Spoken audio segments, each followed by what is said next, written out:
of the day, of course, here as the teams come out at Turf Moor, both in search of vital points in the hunt for a place in the Premier League. It's Burnley versus Sunderland in the company of former Clarets and Scotland striker Chris Iwelumo and Talksport's Flo Pollock.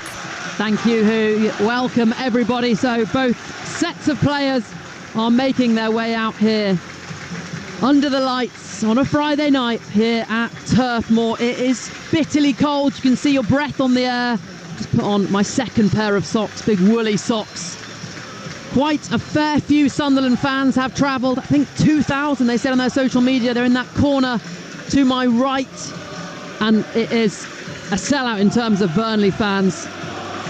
They will make a big noise here, and they've had a lot to celebrate playing here at Turf Moor. They're yet to lose in the Championship. Just 2 places and 2 points separate these sides then. Burnley, if they win, they will go top of the Championship until Leeds play on Sunday. Sunderland win, they'll leapfrog Burnley into second place. But as I said, Burnley unbeaten here at Turf Moor and only 2 losses all season in the league. Look, a pretty formidable side. But one of those losses, well, that came at the hands of Sunderland, who under French manager Régis Lebris look like real promotion contenders. 2 sets of players are just shaking hands alongside me. Former Burnley striker Chris Iwelumo. You say there's going to be goals tonight, Chris? It's a fantastic place, under the lights on a Friday night as well. Massive game, but you called it. Flo, you already said Sunderland, they've taken the points against Burnley up at the Stadium of Light, and rightfully and deservedly so as well. A fantastic team with excellent energy, and the way that they're set up as well. Chris Rigg coming back in, you know what you're going to get from him, that energy, that dynamism down that right hand side, linking up, bringing end product, get himself in the linking up with Isidore every opportunity. So they've got, it's just about how well they use the ball. I've got to say they have conceded silly goals, individual errors, trying to play out too many touches in that defensive third. They can't do that this evening, because Burnley, without the ball, they go and hunt in 5s and 6s, put the pressure on and force the issue. But it's about being competitive, going and earning the right to play the way that you know that you can, and both these teams have a very, very clear identity. So I think the battles are all over. I think down both flanks, full back against full back, wingers against, it's going to be very interesting. And it's all about end product. For me as a striker, you want product coming in the box so you can go and compete and get opportunity after opportunity. And the big team news is that Enzo Lefebvre, the Frenchman, signed from Roma on loan until the end of the season, but with an obligation to buy if Sunderland do get promoted. He's in the starting 11. Just a little hush going around Turf Moor as ahead of kick-off. We're going to have a 2 minutes applause for all the people connected with Burnley Football Club. That's both fans and players who passed away this last calendar year.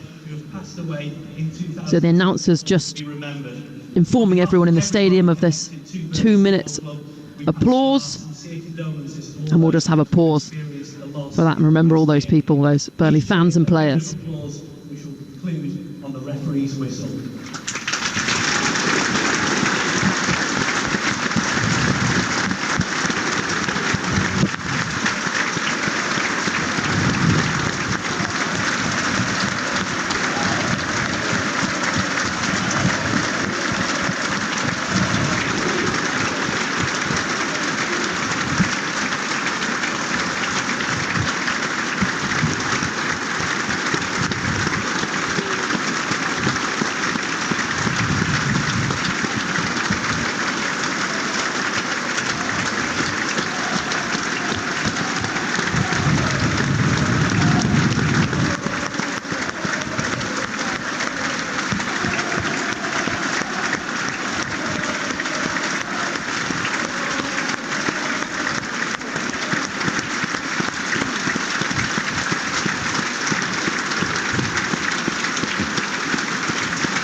So you're listening to Talksport 2 then, Championship football under the lights here at Turf Moor. It is Burnley up against Sunderland.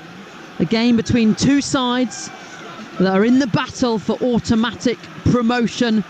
Sunderland beat Burnley earlier in the season, but it was very different circumstances. Burnley were experiencing an exodus of players after they were relegated from the Premier League. They're very settled now under Scott Parker.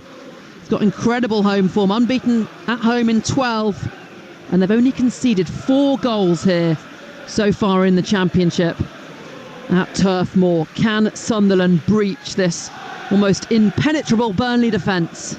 Well, you say that, Flo. I think, albeit 4 goals conceded, they do concede a lot of crosses coming in. I think if there is opportunities, James Trafford's had answers. Maximus Steve, Egan Riley, clearances off the line, Connor Roberts a couple this season as well. So they all know the responsibilities. It's about keeping that clean sheet, and then building off the back of that. But they're very, very comfortable in all different scenarios. They can weather the storm if it's all Sunderland for the first 25-30 minutes. Burnley will say, right, okay, break us down. We've got the quality and individuals that we can go from back to front with real good quality. And it's Burnley that get us underway then in their claret and blue strip, shooting from left to right. Our referee, Anthony Backhouse. Last match he ref was a 3-3 thriller between Leeds and Hull. Sunderland in their away strip, the white strip with the blue and green sleeves. Really doesn't scream Sunderland to me, but a little bit different. And Burnley have the ball far up the pitch. Falls for Brownhill. Collected though by Joe Bellingham. And he's fouled on a free kick for Sunderland. Now let me just give you the full starting 11 for both sides then. So for Burnley, in goal Trafford, a back 4 of Roberts, Egan Riley, Esteve and Humphreys. In front of the back 4, Cullen, Laurent.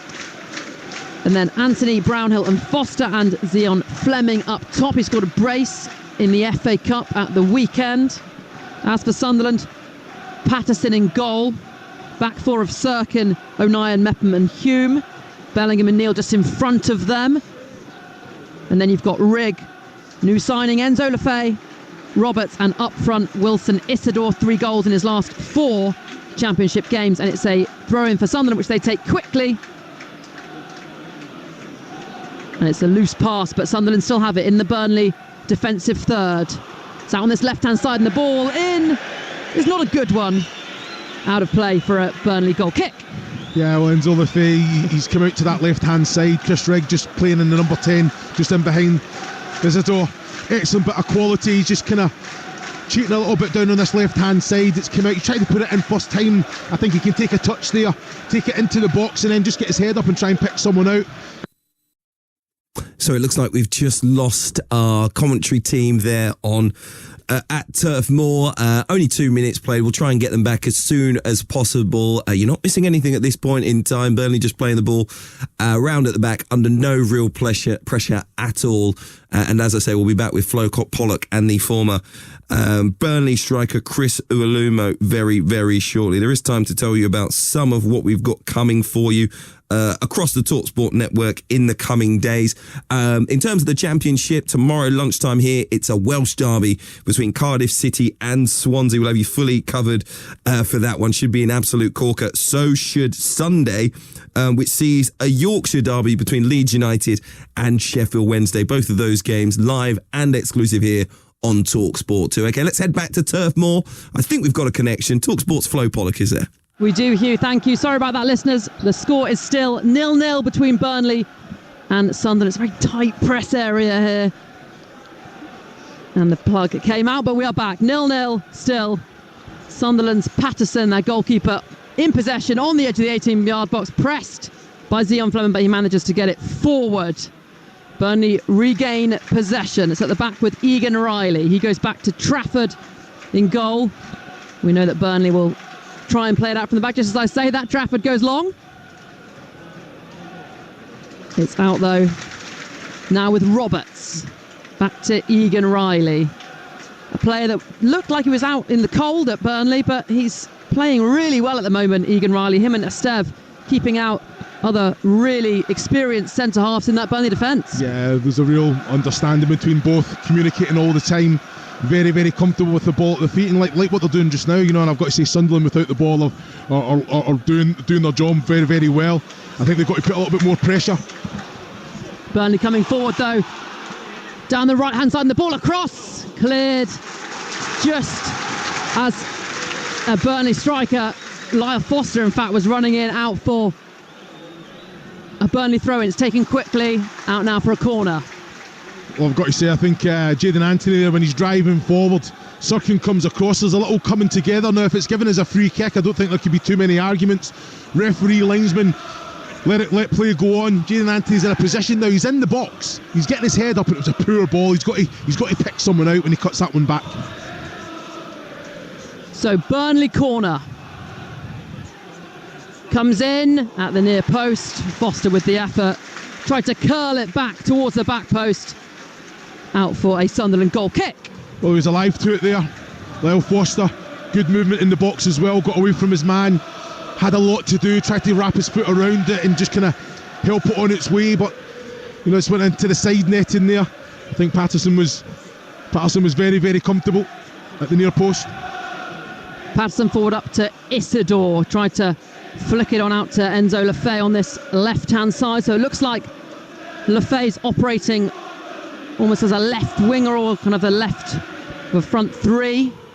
It'll be so interesting to see how he gets on in the Championship. Was playing for Roma as Burnley win the ball in the centre of the park. Through to Fleming. Fleming switches it out, looking for Anthony, but Sirkin is back, and good defensive action to clear. Is out though with Anthony. His ball into the box, headed clear. Kept alive really well by Egan Riley. One back by Sunderland on the edge of their box, and Sunderland will try and break now. The ball fired into the channel, looking for Isidore. Out comes Trafford, he's missed it. Isidore's still going, but it's a great defensive challenge from Esteve. Great defending from the French midfielder, the French defender even.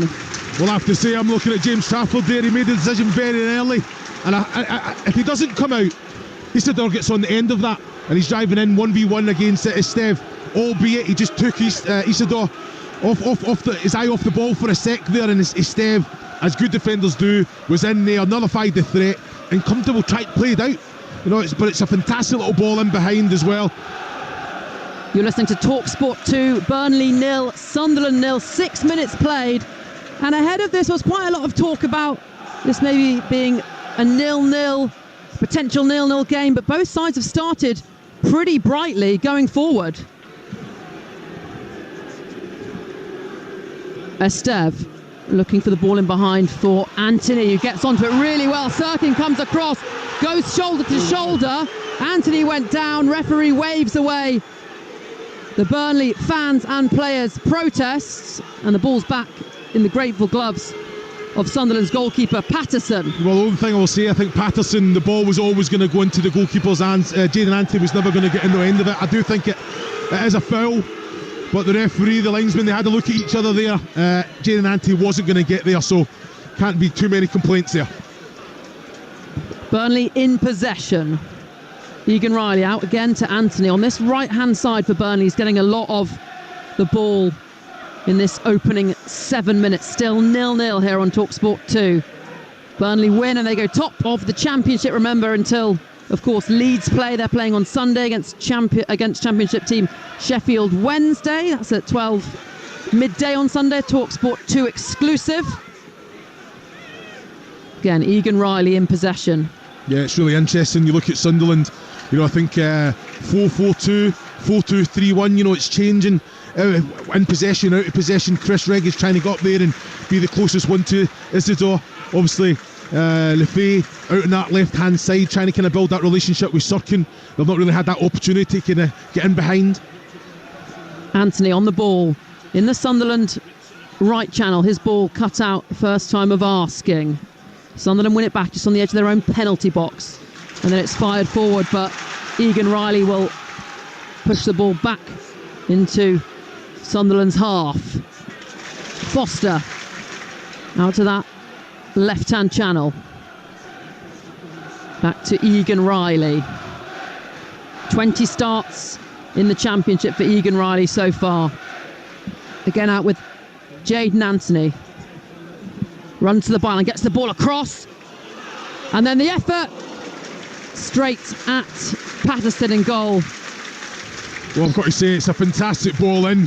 from Jayden Anthony, not defended well there by Mepham, I have to say, and it comes to Connor Roberts. He's in the 6-yard box, he's free, he's got the goal, only the goalkeeper to beat, and he's just hit it straight at Patterson there, comfortable one. He has to do better. It's a massive opportunity there, a little bit fortunate that the ball came to him though, but he has to still be clinical in that situation. He looked a bit surprised that the ball came to him, Roberts. I was a bit surprised that he was in the 6-yard box. Well, they have to stop Jayden Anthony from getting the crosses in. That's every time he's got the ball so far, it's end product coming in, albeit it's a Sunderland contact first, but they are defensively. You look at Mepham, he has to do better. Burnley in possession, out by their own corner flag. Sunderland are pressing them in high, not allowing them out easily. And then it's headed out for a Burnley throw-in, midway inside their own half, approaching 10 minutes. Burnley 0, Sunderland 0 here on Talksport 2. It's back with Trafford in goal. 16 clean sheets in 25 games for Trafford. He's a key part of why Burnley have conceded so few goals so far in the Championship. They're playing it around the back here, Burnley. Joe Bellingham sliding in, but cool play from Egan Riley, and he passes back to Trafford in his own 6-yard box. Yeah, I think Sunderland, they needed to kind of press a little bit higher. Look at that little space. You're looking at Fleming and Brownhill in space, because the likes of Bellingham, Lefay, Daniel as well, they're just kind of pressing a little bit forward, trying to help the forward two, the front two out. So it's important that they do that and try and force the error. Burnley in possession in the centre circle. It's with Brownhill. Just lends the ball to Cullen and gets it back. Now on the left-hand side, Foster now. Still with Foster on the left-hand side. He's got 3 Sunderland shirts around him. Passes it back to Humphreys. Infield to Brownhill. And Sunderland clear on the edge of their box, poke it out, and it's going to roll towards the halfway line. Collected by Egan Riley.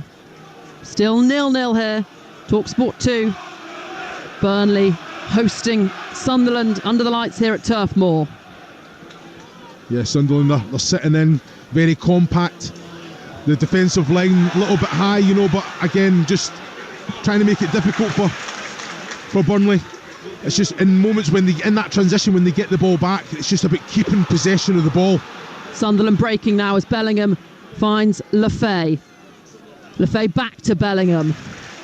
Good strength. He's a young player, Bellingham. He's got a big frame. He's a strong player. Yeah, he's fantastic. He's got some great attributes, I think the physicality there can put in a challenge. As the ball breaks though, and it's Burnley now coming forward. 3 players. It's with Foster. Slides it into Jayden Anthony. Anthony in the penalty area, shoots. Good save from Patterson to push it round the post. Corner for Burnley. Best chance of the game so far, Chris. It's an excellent save from Anthony Patterson, isn't it? Fantastic break from Burnley. Lyle Foster, he's driving. He manipulates the position. I think it's of Mepham. He has to come out. Zian Fleming takes the player away, and it's Jayden Anthony trying to bomb forward down this right hand side. The weight of pass was excellent, the first touch was excellent, and then the shot was trying to dip into that bottom left hand corner. Patterson had it covered at full stretch as well. I think he gets 2 hands to it as well. Just looking at it on the monitor, fantastic save. So Burnley corner then. 12 minutes played. Can they break the deadlock? They play it short. Brownhill on the corner of the penalty area, lofts the ball and it's headed clear. Is collected and put back into the box, and a header behind again for another Burnley corner. It was Mepham, Sunderland centre-back, who had to head that behind goal without heading it in his own net. He did really well, Chris. It's fantastic defending. He had to make the contact. Josh Loren just takes it into the box. Fantastic cross again. Now, from a striking point of view, you've got to get across the front of your man there, and you get an opportunity to goal. But fantastic defending just to get the contact and actually not trouble your own goal. Corner comes in. Sunderland get it away. And then it's fired forward by Roberts. Out on the halfway line now, throw in for Burnley. Roberts goes back to Egan Riley. Yeah, this is a chance. If it goes back to Egan Riley, that defensive unit of Sunderland, they need to step up as they have. Look at that. Fantastic real understanding, and it just makes it easier for that front five, front six to go and put a little bit of pressure. Now it goes back to James Trafford that's done his job, and look at Joe Bellingham straight away onto Cullen. So important, you have to be switched on. You can't allow the likes of Isidore and Rigg and Roberts to go and press, and then the likes of Cullen or Jocelyn End just to get the ball in turn, because it nullifies that front three. Burnley in possession with Esteve. Plays it in field to Cullen. Burnley in possession just inside their own half. Sunderland opting to press as a team at certain times, but drop back as well. Currently they're all in their own half here, the Sunderland players. Cullen on the ball, spins round and finds Roberts. Roberts out to Jayden Anthony, chalk on his boots on this near side. Plays a quick 1-2 and tries to get in behind, but O'Nien will hook it away for Sunderland. And then a header falls kindly at the feet of Joe Bellingham. Gets in his stride pattern, out to Lefay. Well, that's the big thing, second balls, isn't it, Flo? You know, I think both teams, that's what managers say. It's so important that you have to go and win second balls tonight. Joe Bellingham was on his front foot there, anticipated it, takes it in his stride, driving forward. And what does that do? It moves players around, it pushes Burnley back, and then, like you say, winning. I think, is it Chris Rigg or Roberts there that's won the free kick in the, 30 yards from goal on the angle? Yep, so Sunderland have a free kick midway inside Burnley's half, and a chance for them to lift the ball into the penalty area here. Just before they take that, bit of breaking news. West Bromwich Albion have confirmed the appointment of Tony Mowbray as their manager. Former Sunderland man, of course. He will be managing West Brom from now on. So, 15 minutes played here on Talksport 2. Burnley 0, Sunderland 0. Just look at the defensive line flow of Burnley, so high. So it's important here. Don't give cheap offsides. And the ball's lifted into the box. Was a Sunderland player that met it. Bellingham on the edge of the box now brings it down. It's then lofted into the 18-yard box, and a free kick is given. In fact, it's offside. Burnley will have a free kick just on the edge of their own penalty area. Yeah, I think defended well there. Look O'Nien just tried to keep it alive. I think he was hanging a little bit and he was on the way down, so he couldn't kind of put it back into that danger area, but put it to the edge of the box. But again, Sunderland picking up second balls. Trafford then. Burnley goalkeeper hits the ball forward, looking for Foster. Does well to head that onto Fleming. Fleming brought it down into his control, but Mepham managed to chest it back to Patterson. Nearly moment there for Zian Fleming. Yeah, great defending again. You know, so important.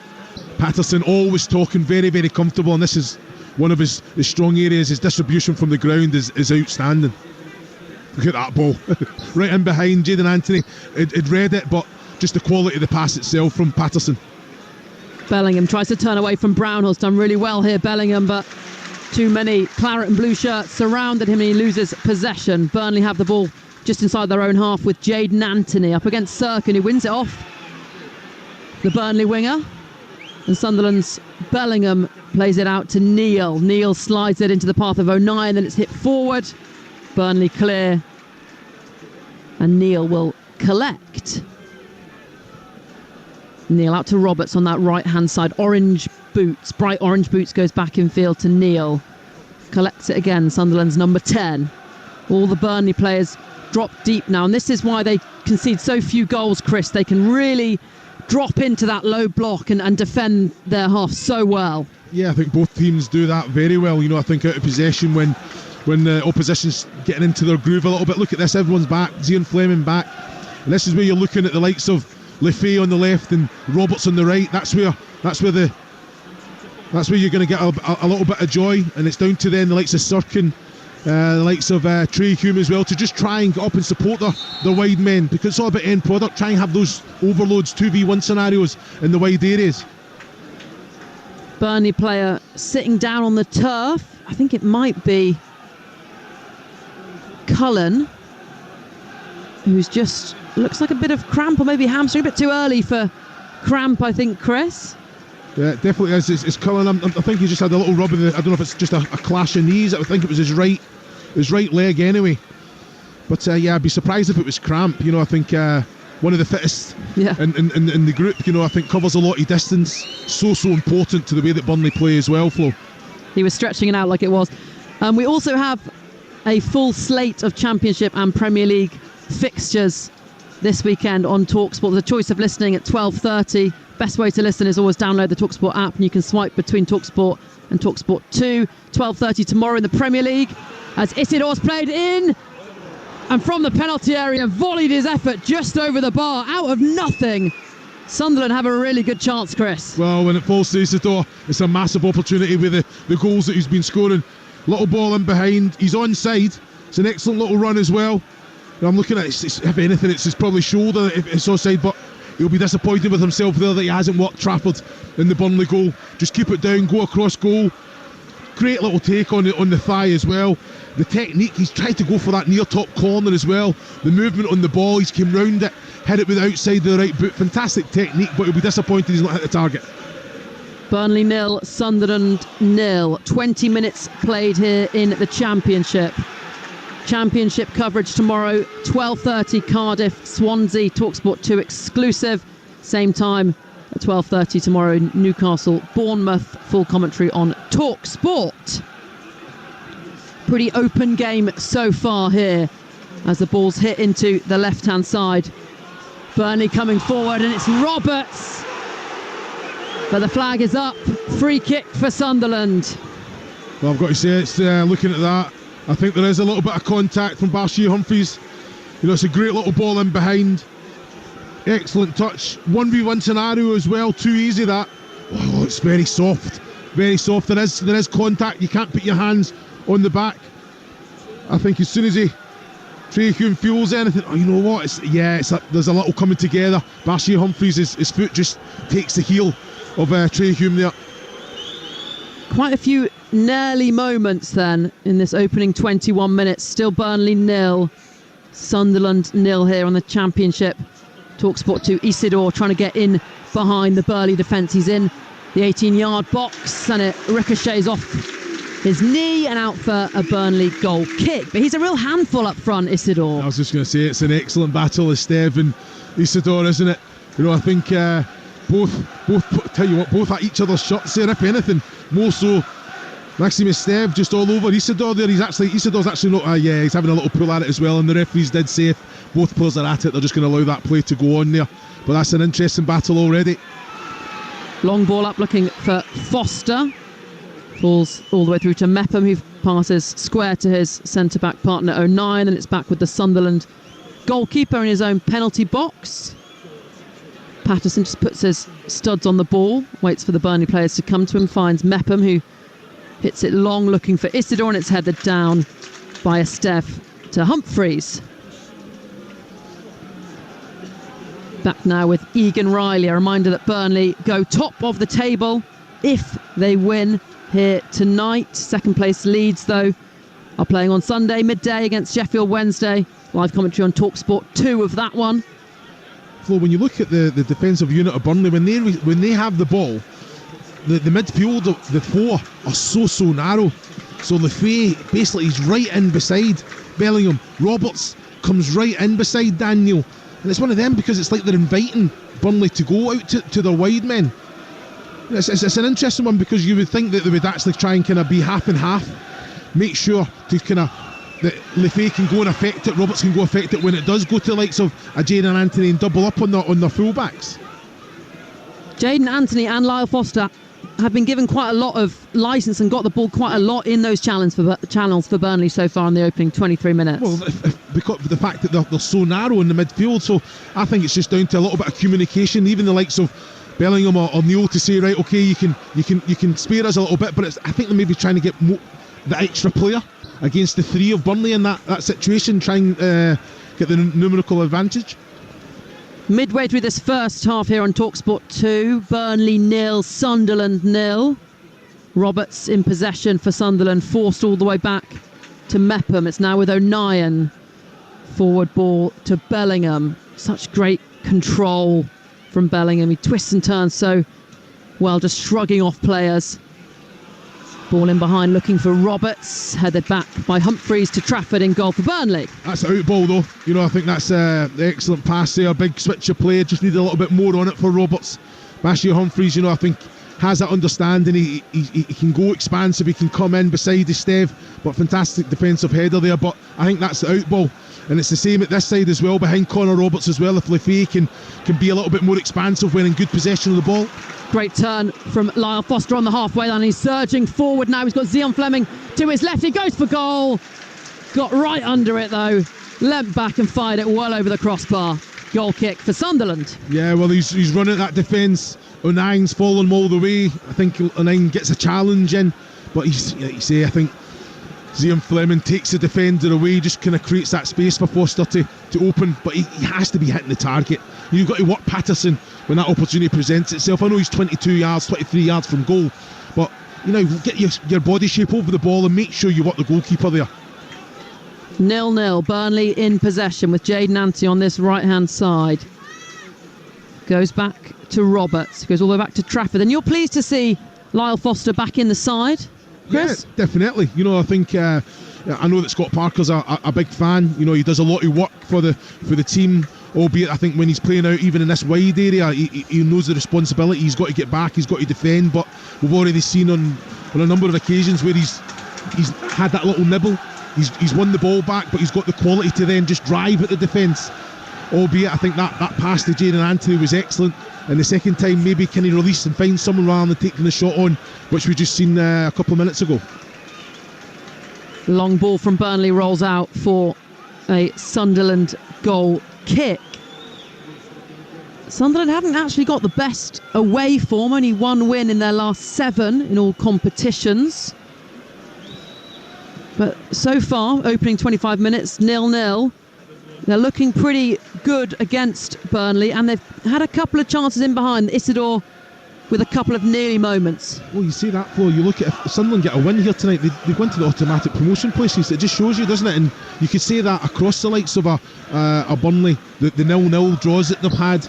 Sheffield United, you know, again, not winning the last 3 at Bramall Lane. Leeds, the away form. You know, they all, one of the teams, if they just clicked, could actually kind of get themselves in a very comfortable position and not guarantee automatic promotion, because obviously there's still a lot of football to be played, but put themselves in a very, very healthy position. Really nice move from Sunderland to bring it up the pitch. Ball, that is. Spread out to Lefay on this left-hand side. Sunderland players coming forward. Lefay slows it down, and then the ball whipped in from Sirkin, off a Burnley player, out for a Sunderland throw. Well, that was it. You're complimenting Dan Newell there, where he's just manipulating the ball. Had 3 Burnley players around him, but just put the laces through it. What an excellent just switch of play. I just feel that Lefay, I just want more from him. End product. You know, I think he's choosing the easy option. I think he can go to the line there, get at his man, get at Connor Roberts, but he doesn't have to beat him to put the cross in there. And he's got bodies in the box here, Sunderland as well. So you just want end product from your wide men. Enzo Lefay signed on loan from Roma, the Frenchman. A lot of French players and a French manager now at Sunderland. It's becoming very French there. Saint-Tropez, Sunderland, it's all the same, isn't it? Sunderland in possession now. Roberts plays a 1-2 out on that right-hand side with Hume. And it's out off Hume for a Burnley throw-in. Yeah, it's unlike Roberts, that, you know, one-touch football. You know, really, I think that understanding there down that right-hand side, it's so important that those little ones, they come off, or you have to take 2. You know, Roberts is in a position there he can take 2, get turned, and then put the likes of Chris Rigg through.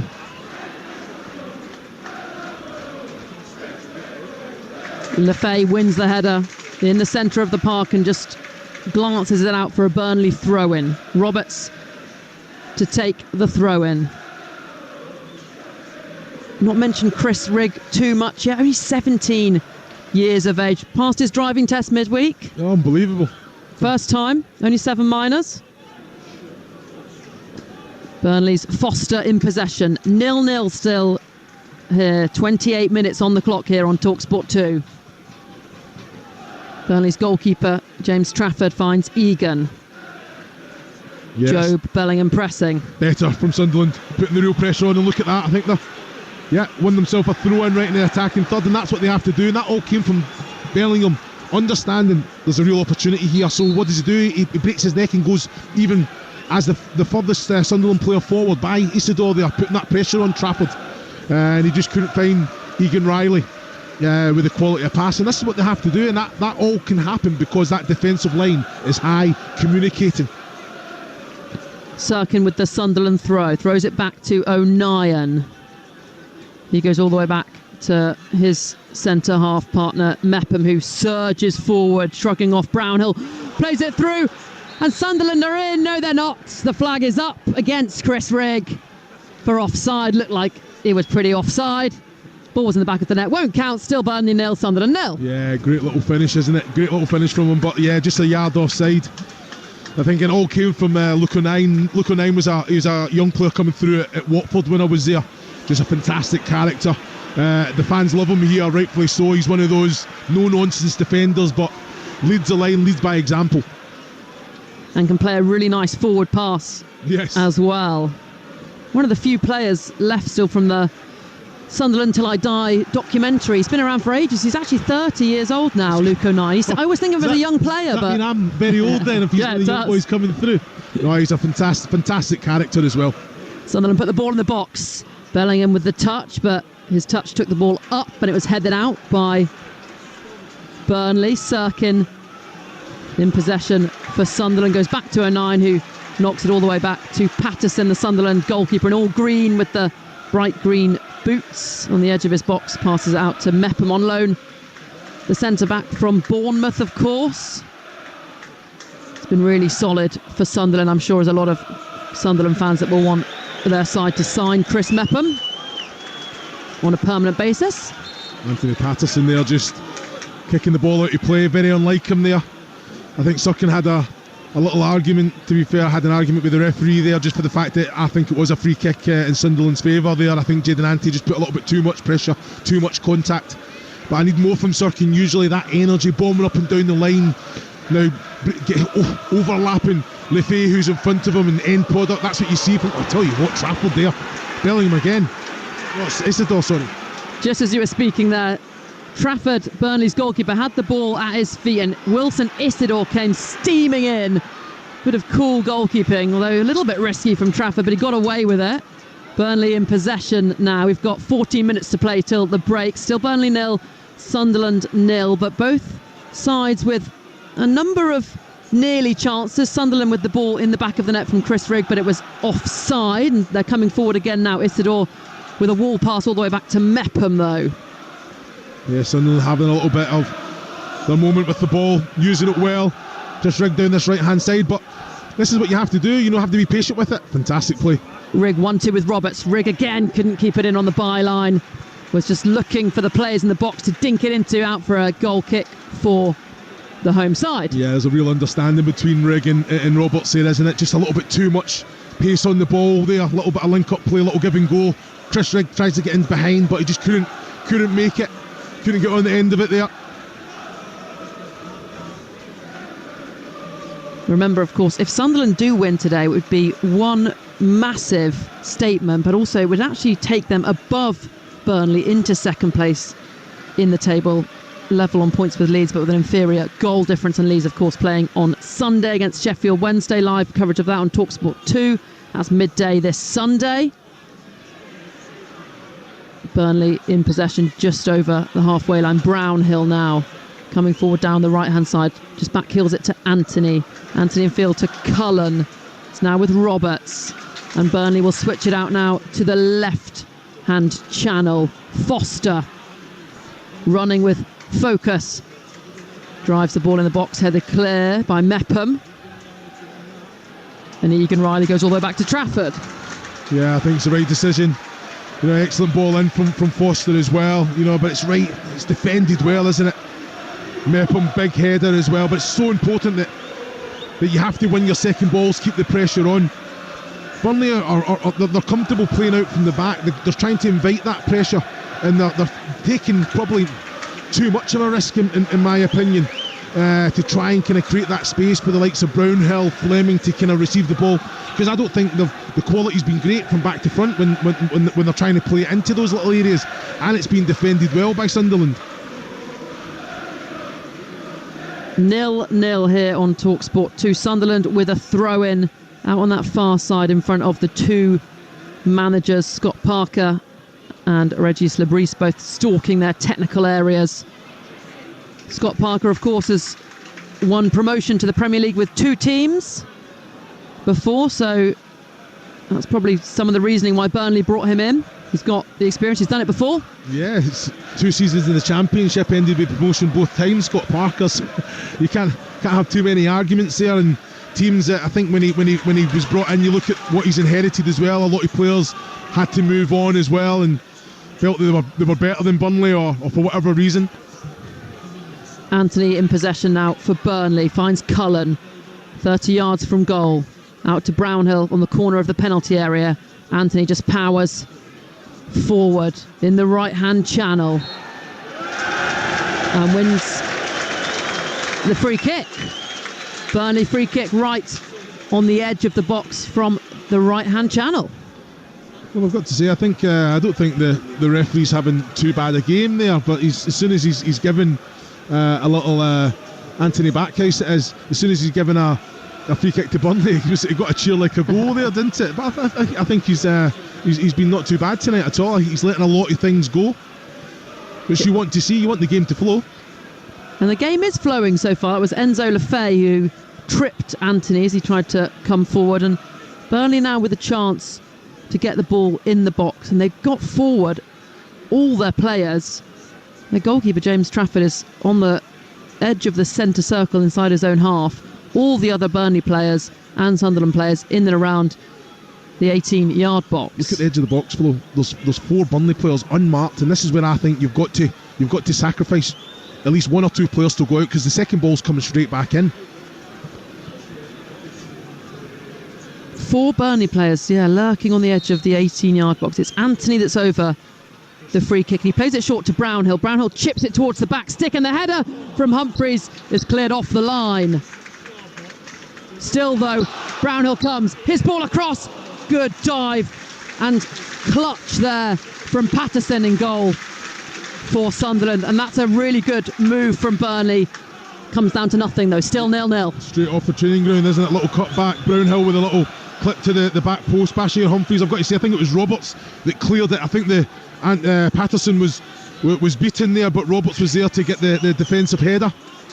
And then that's what I'm saying, you invite the pressure, but it's only Isidore that is got to contain 4 players there. It's a difficult ask, so I just think you don't need to have everyone back. You've got to try not man for man, but you can't leave 4 players free at the edge of the box. Yeah, they did leave those Burnley players right on the edge, and the pass to Brownhill was a simple pass, and then Brownhill had the opportunity to swing it in, which he did. Nothing came of it though, still 0-0, 9 minutes to go till half time here on Talksport 2 between Burnley and Sunderland, as Neil takes it on the half turn over the halfway line. Good play from the Sunderland centre half, ran into traffic though, loses out, and now Burnley's Zian Fleming has it on the edge of the centre circle, goes back to Estev, plays it forward to Humphreys. Humphreys has got Foster to his right, he finds Foster nutmegs Hume, but then showed too much of it to Neil. But Sunderland can clear only so far as Estev. See, this is where Dan Neil, with the quality that he's got, he has to be better. You know, I think done ever so well. Got possession back off of Lyle Foster there, and then they try and clip it forward, but it's a nothing ball straight to Estev, and you're having to defend again. That's where you need to have that quality to find, if it's Bellingham or go out to your wide man Roberts, even go back to Trey Hume. You can go back to Patterson if you want, but just keep possession of the ball. Burnley in possession now with their goalkeeper Isidore chasing Trafford down. Trafford dinks it forward to Foster. Really great first time pass into Brownhill. Now out with Humphreys on the left hand side. He plays it infield to Brownhill, finds Fleming. Ball come under his feet, he manages to control it. Anthony now on the corner of the penalty box, lobs it towards the back post. Was looking for Lyle Foster, he was running it at the back stick, put too much on it. Anthony sails out for a goal kick. Yeah, you look at Jayden Anthony's reaction there, Flo, and I've got to say he was so disappointed. There was no reason. I thought it was the right thing to do, was to put the cross in without actually beating the 2 players. I think it was Sirkin and a 9 in front of him, but he just put too much on it, and it was a good opportunity as well, just trying to feel it in behind that last defender and goalkeeper. Just as you're speaking, Patterson from the goal kick just fires the diagonal ball out of play. That's the second time. It's unlike him, Flo. It's unlike him because his distribution from the floor's usually outstanding, and he's one of those goalkeepers that can actually kind of set the attack off with his quality, because he just misses out that the opposition winger and finds his either his wide man or his fullback. Anthony round Sirkin, plays it back across goal. Bellingham wins it back for Sunderland on the edge of the penalty area, trying to go forward. Really smart play from Joe Bellingham, just kept running forward, won the foul just over his halfway line, and a bit of reprieve for Sunderland, who've been under a little bit of pressure. Still 0-0, but they're under the cosh a bit here. Yeah, well, they're defending well. You know, I think Bellingham in the right position, had that composure as well. I think when he gets his head up, he needs 1, 2, 3 different options there. He got his head up, he had nothing on, he had to drive forward, he had to invite that challenge flow, and like you say, it definitely was a free kick. But I want the likes of Lefay come and shows what you're about. You know, now they've spent this money. I know you're probably getting up to speed with your fitness, but you are a quality player, so come and make sure that you're always an outlet. You always want the ball. The likes of Isidore there as well for Bellingham. Good challenge. We've not seen too much of Enzo Lefay's on the ball now. They're just over the halfway line, up against Roberts. Runs in field, plays a really nice disguised ball forward for Bellingham. Bellingham on the corner of the penalty area. And this left-hand channel goes back to Sirkin. Has to put it in the box, Bellingham there. Look, there's 3 players in the box. He had a real good opportunity that he can put it in 3v3, and he decided just to keep possession, and that's that. It's gone now. The opportunity's gone. Sunderland coming forward again. This is a nice move, and it's dinked towards Isidore in the penalty area. Cleared only so far as Bellingham. Lefay now pokes it forward to Sirkin. Sirkin's ball across goal, met by Roberts. His cross cleared by Burnley. Well, that's what Sirkin's all about, isn't it? You know, linking up very well with Lefay there, got himself in behind. Excellent ball as well, and you've got to have the likes of Roberts. You've got to have someone coming in, Trey Hume coming into that back post to make sure that he tried to put it back in. I think it was Trey Hume. He tried to put it back into the danger area. I'd go for goal there. Just go for goal with power. There's a lot of bodies in front of James Trapper that can take a little deflection in your favour there. That's the voice of former Burnley striker Chris Iwelumo, who's desperate for the ball to be thrown in the box. That's the words of a centre forward. Always wants to fight for it in the box as Isidore's chasing down Esteve. The ball's in the penalty area. Esteve's done just enough. Burnley forward to Zian Fleming. He loses out. A little untidy passage of play, but it's Burnley that come away with it. Egan Riley on the edge of his box slides the ball into the path of Roberts. He touches on to Anthony. Lovely little flick with the outside of his foot back to Roberts. And Roberts tried the switch. Didn't work out though. And the other Roberts, Sunderland's Roberts, now on the ball with his orange boots, driving at Humphreys. Humphreys backtracking. It's good work from Roberts. He's got 2 players in claret and blue on him. He's still going here, Roberts, on the edge of the box. Shot blocked. Yeah, he's done ever so well there. Roberts got Sunderland up the pitch.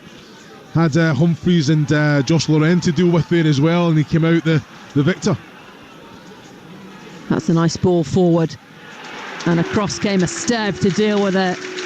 Really strong centre-half play from Esteve. He's such a calm centre-half. He's such a young centre-half as well. Keeping out Worrell. Well, I've got to just say, you're looking at his position in there. You know, I think reads the game very, very well. Just got himself across, just nullified the threat, just put the pressure on.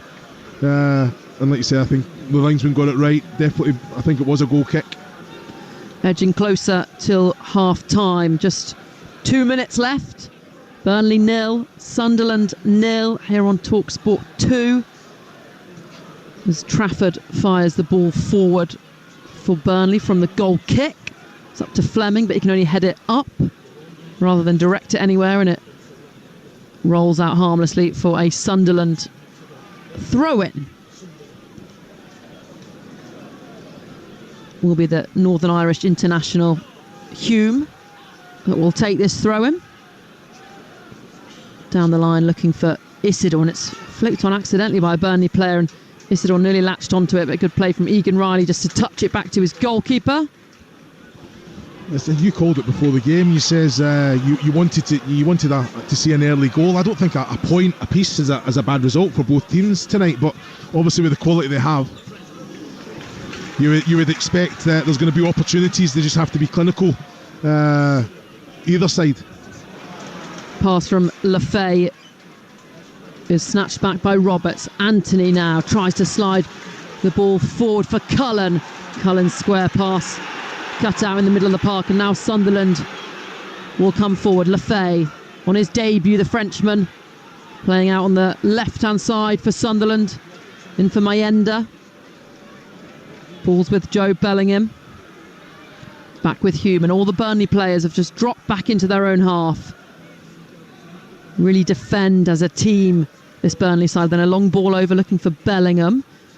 Tries to chest it down, but got that all wrong, and it'll just bounce through to Trafford in goal for Burnley. Yeah, there's a few little arguments going on, and I think Brownhill and Cullen just having a little go at Zian Fleming there, and I have to agree with them. I think Fleming had to be on his front foot when Cullen's cut that one into on the halfway line. Fleming has to be driving forward. He was just caught on his heels a little bit and then reacted to it rather than anticipating the quality of Cullen. Chris Mepham heads the ball back to Patterson in goal. There will be a minimum of 1 minute at the end of this 45. Burnley 0, Sunderland 0. Everyone did say ahead of this that it's got 0-0 perhaps written all over it. Burnley certainly don't let in many goals. They've only conceded 4 here at Turf Moor.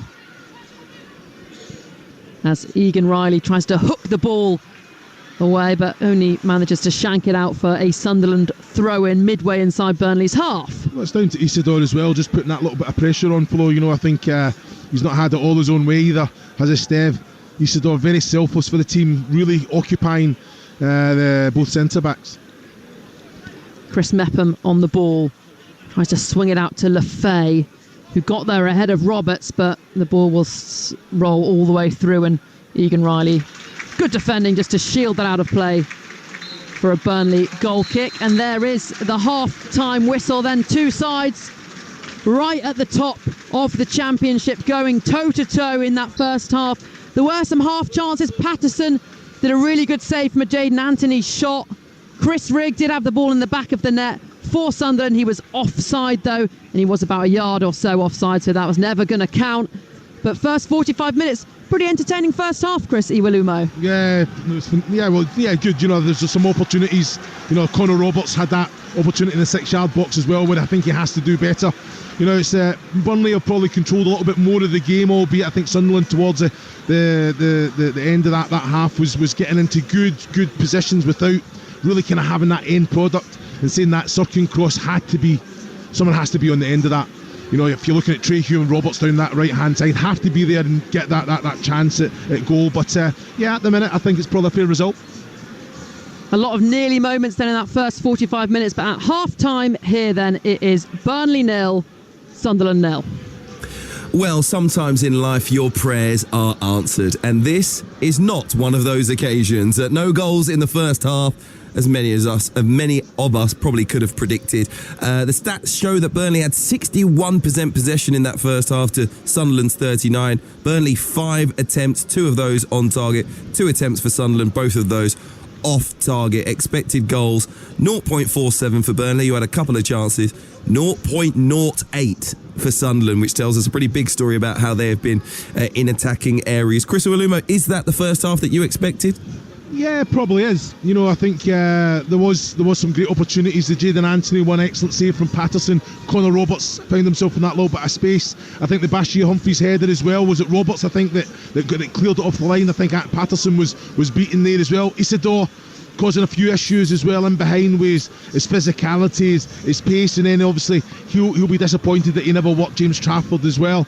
It's just one of them. You have to take your chances. I did think that Burnley would control the game, albeit I think Sunderland are setting those little traps and then putting them under a little bit of pressure and forcing the issue in the Sunderland attacking third. They just need a little bit more quality to kind of create something off the back of it, albeit there has been some good quality coming into the box. And I just feel that you have to know the players. me as a striker, you look at your wide men, you look at your fullbacks, and they knew exactly what I wanted, because you're talking about it all the time. So Isidore, I know he's a player that has many. His skill set is fantastic, but Sirkin should know exactly what he wants. Roberts, Lefay, okay, you can probably let him off, but the likes of Trey Hume should know the service that they want, and obviously Chris Rigg as well. Bounce it into him. So there's not really an excuse. They have to be a little bit more creative in that attacking third view. You've been there, leading the line for Burnley. They've snatched at their chances somewhat. I wonder how does a manager, how does a coaching staff really impart onto some players just be a little bit more relaxed in front of goal? Or is it the players themselves who maybe have a word at half-time and just say, listen boys, we're not going to get many chances. When you're in front of that goal, it's one of two things. If you're a defender, put your laces through it. If you're a forward, low and hard. Well, Connor Roberts never done either, did he? He was one of them. I think he was a little bit surprised that the ball had came to him from the Mepham header, but you still found yourself 4 yards from goal on the angle of it. I think you just got to, like you say, put the boot through it. I think Jayden Anthony struck it well. The Bashir Humphreys header, it's a well worked corner kick. I don't know if it was Brownhill or Cullen that just clipped it to the back post, but it had to be defended well and cleared off the line. So that they are creating opportunities. I think Lyle Foster's been a threat, down that left-hand side when he's driving at the heart of the Sunderland defence, and then the way to pass or the execution, then the pass to Jayden Anthony was excellent, and then I think he could do better. 23 yards from goal, I think he still should be working the goalkeeper from there. We spoke about Wilson Isidore before the game. I think that he has carried a threat to an extent, which is making those runs in behind the defensive line, those balls clip through. If he can time it perfectly right, as we saw at one stage James Trafford come out, he can cause some real chaos back there. Well, that's it. I think that Burnley defence is they try and step up every opportunity, and Isidore, he plays on the shoulder. I think you've got Chris Rigg that plays up beside him and then drops in behind as a 10. You can bounce the ball off of him, but that outlet, if it's from quality from back to front from Sunderland, you're always going to have a willing runner that's going to cause some issues in behind. And like you say, I think he does everything well for me, Isidore, and he had a big opportunity that he just great first touch with the thigh, and then he's tried to kind of wrap his foot around it, take it with the outside the right. I think he has to go across. Yeah. Like what you said, just put the laces through it, but make sure that you watch Trafford in the Burnley goal. An evening of half chances at Turf Moor so far. We'll be back with Flo Pollock and Chris Uwalumo for the second half very shortly. At the break here on Talksport 2, it is Burnley 0, Sunderland 0. Guys, it's Roberta's last day, so can everyone chuck in a couple of quid towards her cake? Oh, do you not think she deserves better than a kid's cake from the corner shop? She's worked at your office for 49 years. Give her a proper send-off. Just use PayPal to pool money together. Right, I know. Then we'll get a 5-tier cake, a karaoke machine, and a giant piñata. Don't just pay. PayPal. A PayPal account is required to create a pool. Pools are free to create. Terms and limitations apply. At B&Q and TradePoint, get 4 for 3 on laminate and luxury vinyl click flooring and 20% off wall and floor tiles. Plus, get 10% off underlay and Mapei adhesives and grout. Shop in-store, online or on the app. You can do it when you B&Q it. Ends 4th of February. Exclusions apply. See DIY.com for details. The Vodafone Big Winter Sale is now on. Get reliable full fibre broadband for less and save £260 versus BT. Just one of the amazing offers in the Vodafone Big Winter Sale. Hurry, this deal ends 30th of January.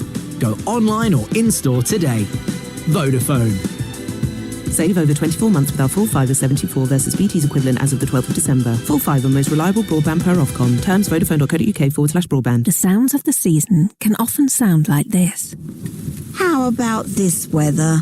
But with Hilton, they could sound a bit more like this. Or this.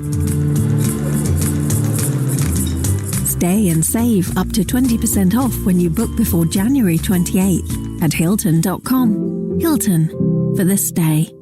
Offer is subject to availability. Terms and conditions apply. Welcome to Peloton, where your workout doesn't have to feel like work, unless you want it to. Adapt your goals and motivations as you adapt with life, because Peloton is much more than a bike. It's yoga, strength training, meditation, and of course, the Peloton tread. Get your endorphins endorphing with up to £450 off selected Peloton Bike Plus and tread packages at onepeloton.co.uk. Terms apply. Find your push, find your power. Peloton. Offer ends 21st January 2025. Internet connection in Peloton. All access membership at £39 per month required. Terms apply. See onepeloton.co.uk.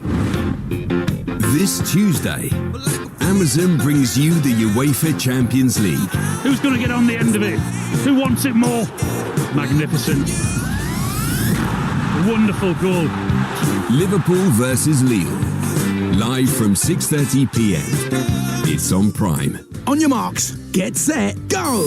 Team Sonic are back inside your McDonald's Happy Meal to celebrate the cinema release of Sonic the Hedgehog 3. And don't forget about your choice of a book or toy. Some fun, some food, it's all inside this Happy Meal.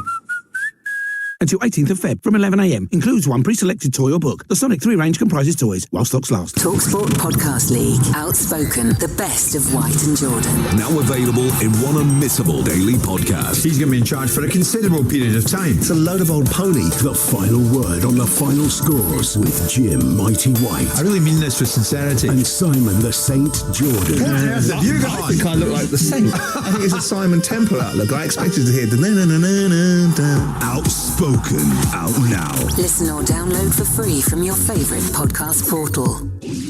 It's the time of the year when the clubs fight it out for a superstar striker who will end their goal drought, a rock-like defender who no man shall pass, or a midfield maestro with indisputable class.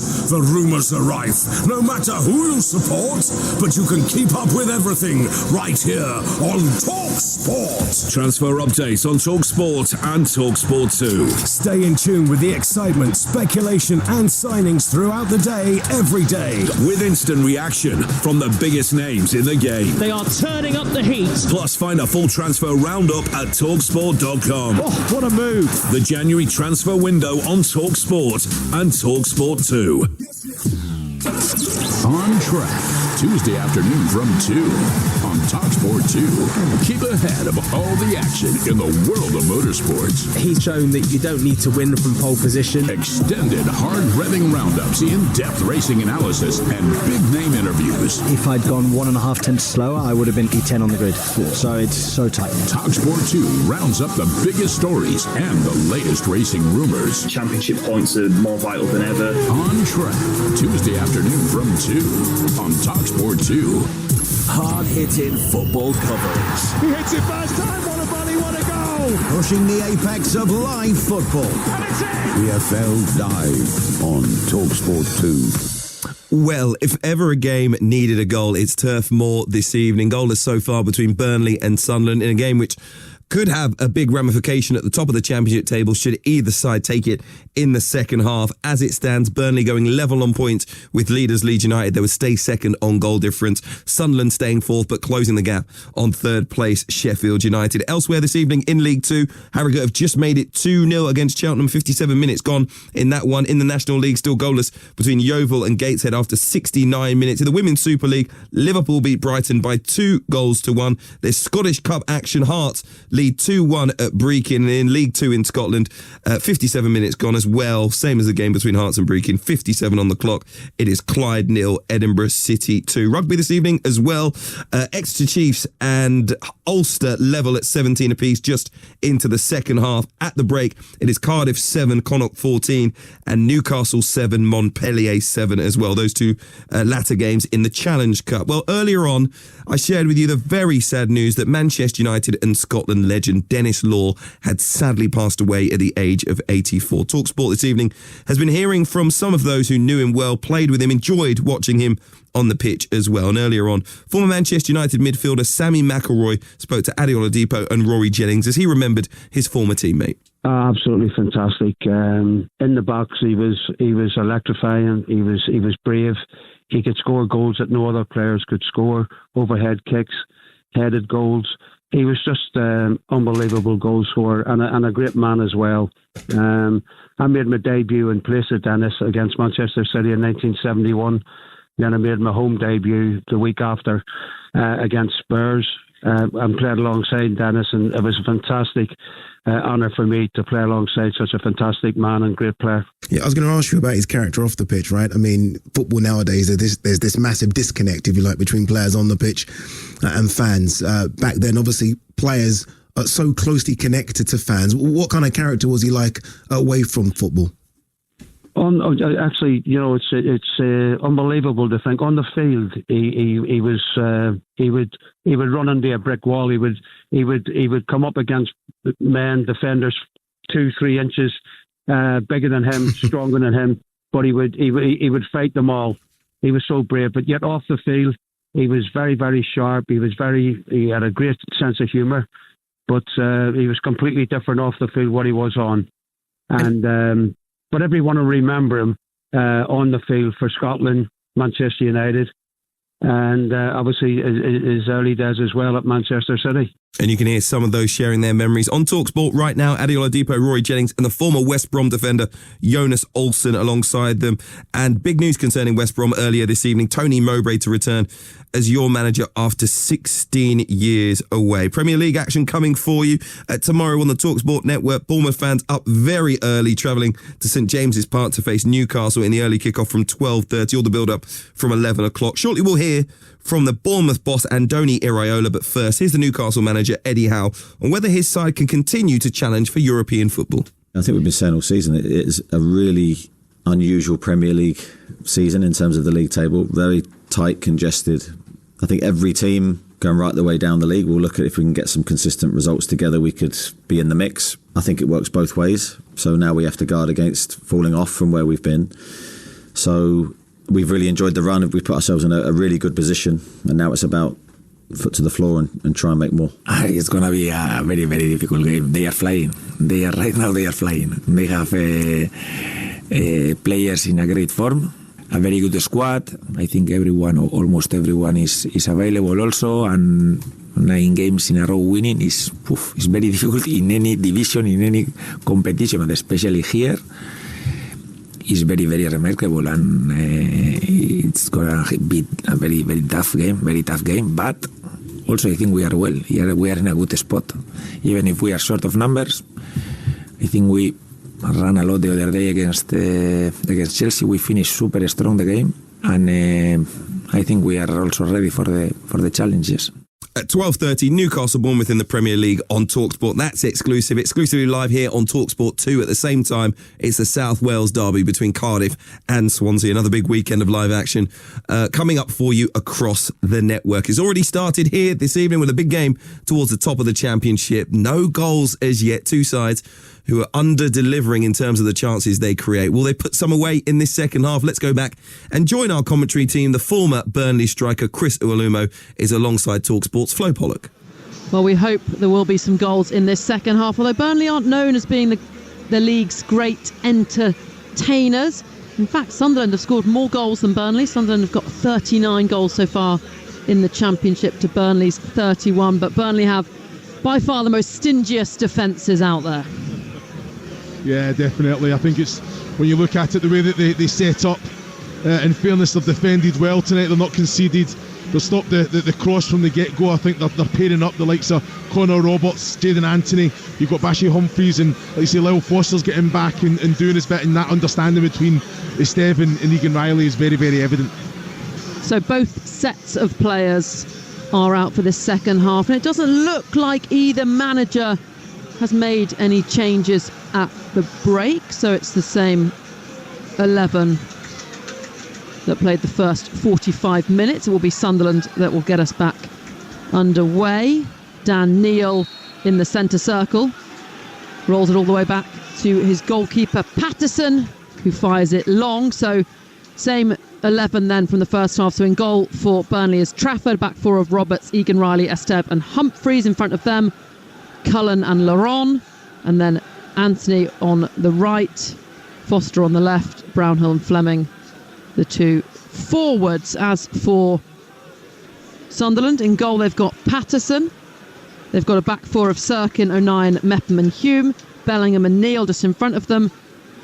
Lefay and Roberts, the two wide men, and Rigg and Isidore, the two front men, as Humphreys has the ball for Burnley. Delivers the ball into the penalty area. It's a good-looking ball. And the volley from the on-rushing Zian Fleming is fired wide. First chance of the first half, put wide by Zian Fleming. I've got to say, it's fantastic play from Burnley. Egan Riley with a big switch of play to Humphreys. What a ball this was in. And I've got to say, Brownhill just cushions the header back into the round about the penalty spot. Zian Fleming's coming onto it, and he lashes at it, doesn't he? That's when he's got to have a little bit more composure. Just make the connection. Just make sure the connection is good. The goal will not move. The goal doesn't move, Flo. It stays exactly where it is every time. Just make sure the connection's good. Second half, and Burnley have started brightly. Still 0-0 here on Talksport 2 in the Championship, as Lefay plays a ball forward for Wilson Isidore. Isidore through on goal, and this time he fires just wide. We've only played 90 seconds of this second half. Zian Fleming for Burnley fires wide, and now Wilson Isidore with an even better chance. It should be in the back of the net. I've got to say, it's excellent play from Lefay down the left-hand side. Now he skips away, dinks it over his opposing player. I think it's Connor Roberts, and then gets in behind. I've got to say, what a ball. What a ball from Lefay. Isidore just takes it, goes for power, tries to put it into the bottom right-hand corner, has Trafford beaten there.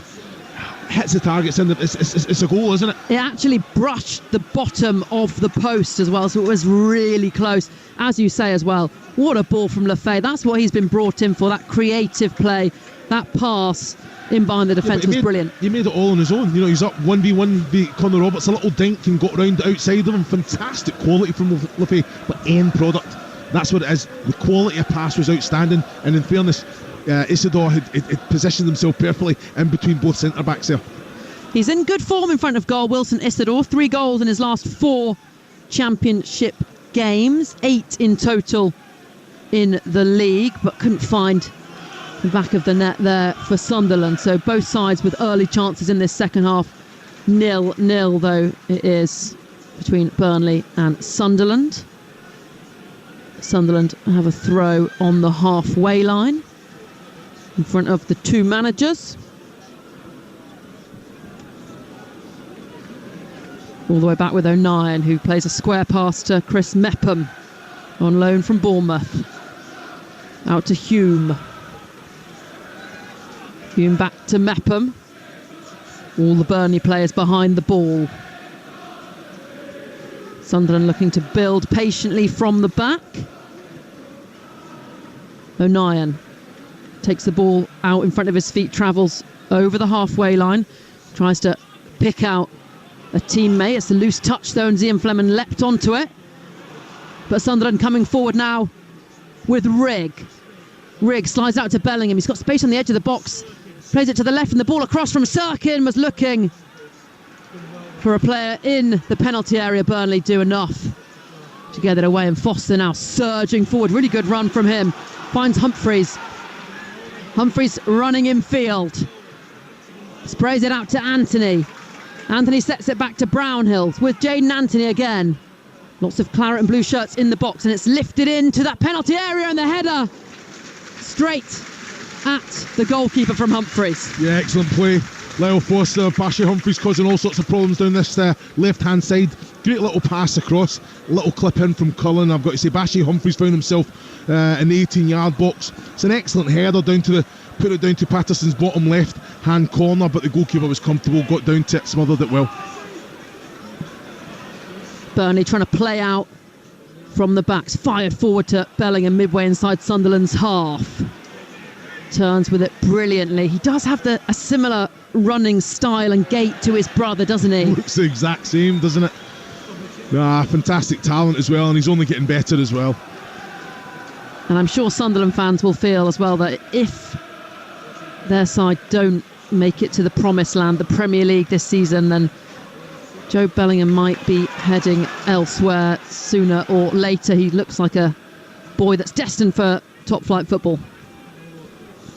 Burnley in possession with Cullen. Up to Zian Fleming, who tries to flick it round the corner for Brownhill. Good defending though And Sunderland have it back temporarily. Ian Fleming leaps in.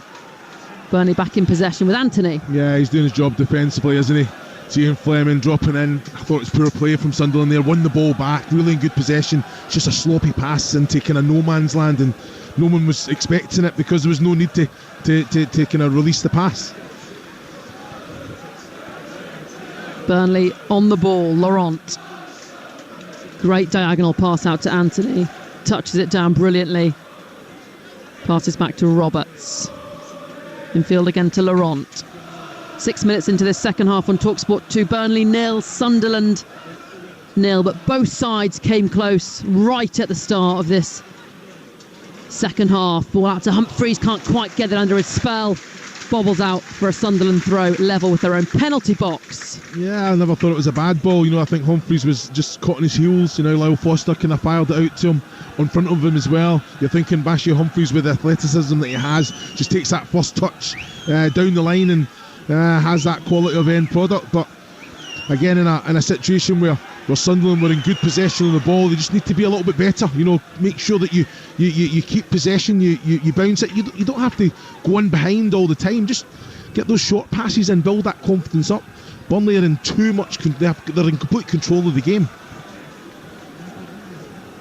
Long ball looking for Anthony. Really good touch from him, and he tried to put it through the legs of Sirkin, who did well just to block that out for a Burnley throw. Yeah, he's done well there, Sirkin. I think you've got to get as close as you can. Can you affect it? Great first touch from Anthony, but then Sirkin was on.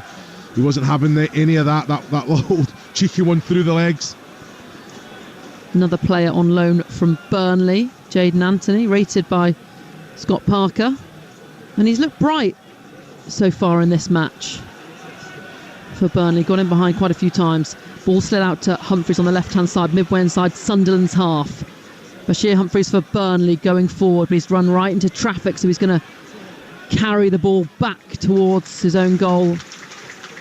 Plays it into Lyle Foster, and a smattering of applause from the Burnley fans here at Turf Moor for their side keeping the ball.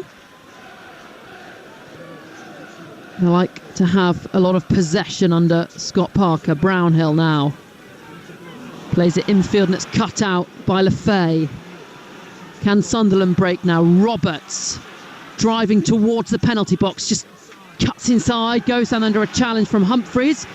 Referee plays on, and then Rigg from range sails over the bar, well wide of target. Goal kick Burnley. Yeah, well, I thought it was excellent play there from Roberts, and I thought it was a free kick as well. But Anthony Backhouse was right up with play, and I think he thought that Roberts was making the most of it. There was definitely contact, so it's a surprising one there. But Chris Rigg, 35-40 yards from goal there, it would take a spectacular strike to beat James Trafford from there.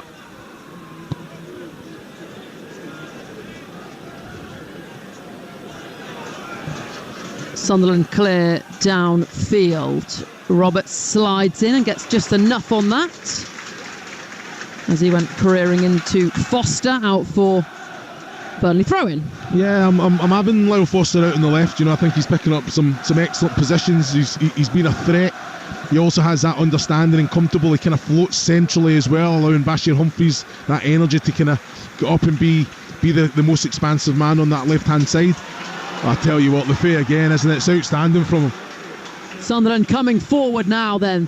We've got options. Bellingham on the left-hand side, and the effort from Sirkin. Blocked by a claret and blue shirt. Bellingham now in the penalty area, but from a wide angle, goes back to Lefay. Lefay from range, tries to curl one, took a deflection.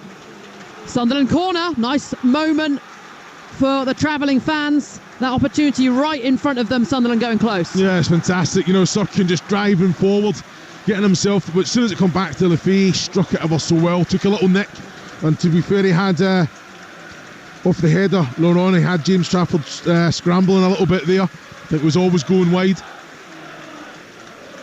Enzo Lefay making his debut, the Frenchman, this evening over this corner. Plenty of Sunderland players all bunched in the 6-yard box. He plays it short though to Roberts, receives the ball back and then curls it towards the goal. Laurent gets there first for Burnley, heads it out for another corner for Sunderland from the other side this time. Yeah, I'm looking at that. As soon as that ball comes in there, I want my goalkeeper to come out and be strong and brave. You know, I think there was no one around James Trafford there, and I think you come out, read the flight of the ball, you just take everyone out, don't you? Just make sure, good hands, but you clear even your own players, you take them out. Take the pressure off your defence. In comes the corner, deep, and the header. I think it was Sirkin, well over the bar, lingering out the back post. That was never going to trouble Trafford. 10 minutes into the second half, still 0-0 here on Talksport 2. It's an opportunity. Sirkin there, you know, he's got a free header. He finds himself under it rather than just going meeting the ball, and you know, I think he's trying to kind of generate the power as well. It was a kind of floated one in. Mistake at the back for Burnley, but they recover and go forward to Fleming. He can't get it under control. Mepham winning that aerial duel up against the Burnley big centre forward. Yeah, Mepham's done well there. You expect more from Fleming. You just get your body and try and protect the ball. But good defender. He read the flight of the ball and just made sure that Fleming wasn't getting into that position that he can kind of come back on himself there. But he has to be, if he's going to be the out-and-out striker, he has to be stronger in those situations. So Burnley with the free kick. As things stand, Burnley going level on points with Leeds, but they've got an inferior goal difference. In fact, Burnley are playing Leeds very soon, Monday the 27th. That's a Talksport 2 exclusive. That'll be a massive game in the Championship, Burnley up against Leeds.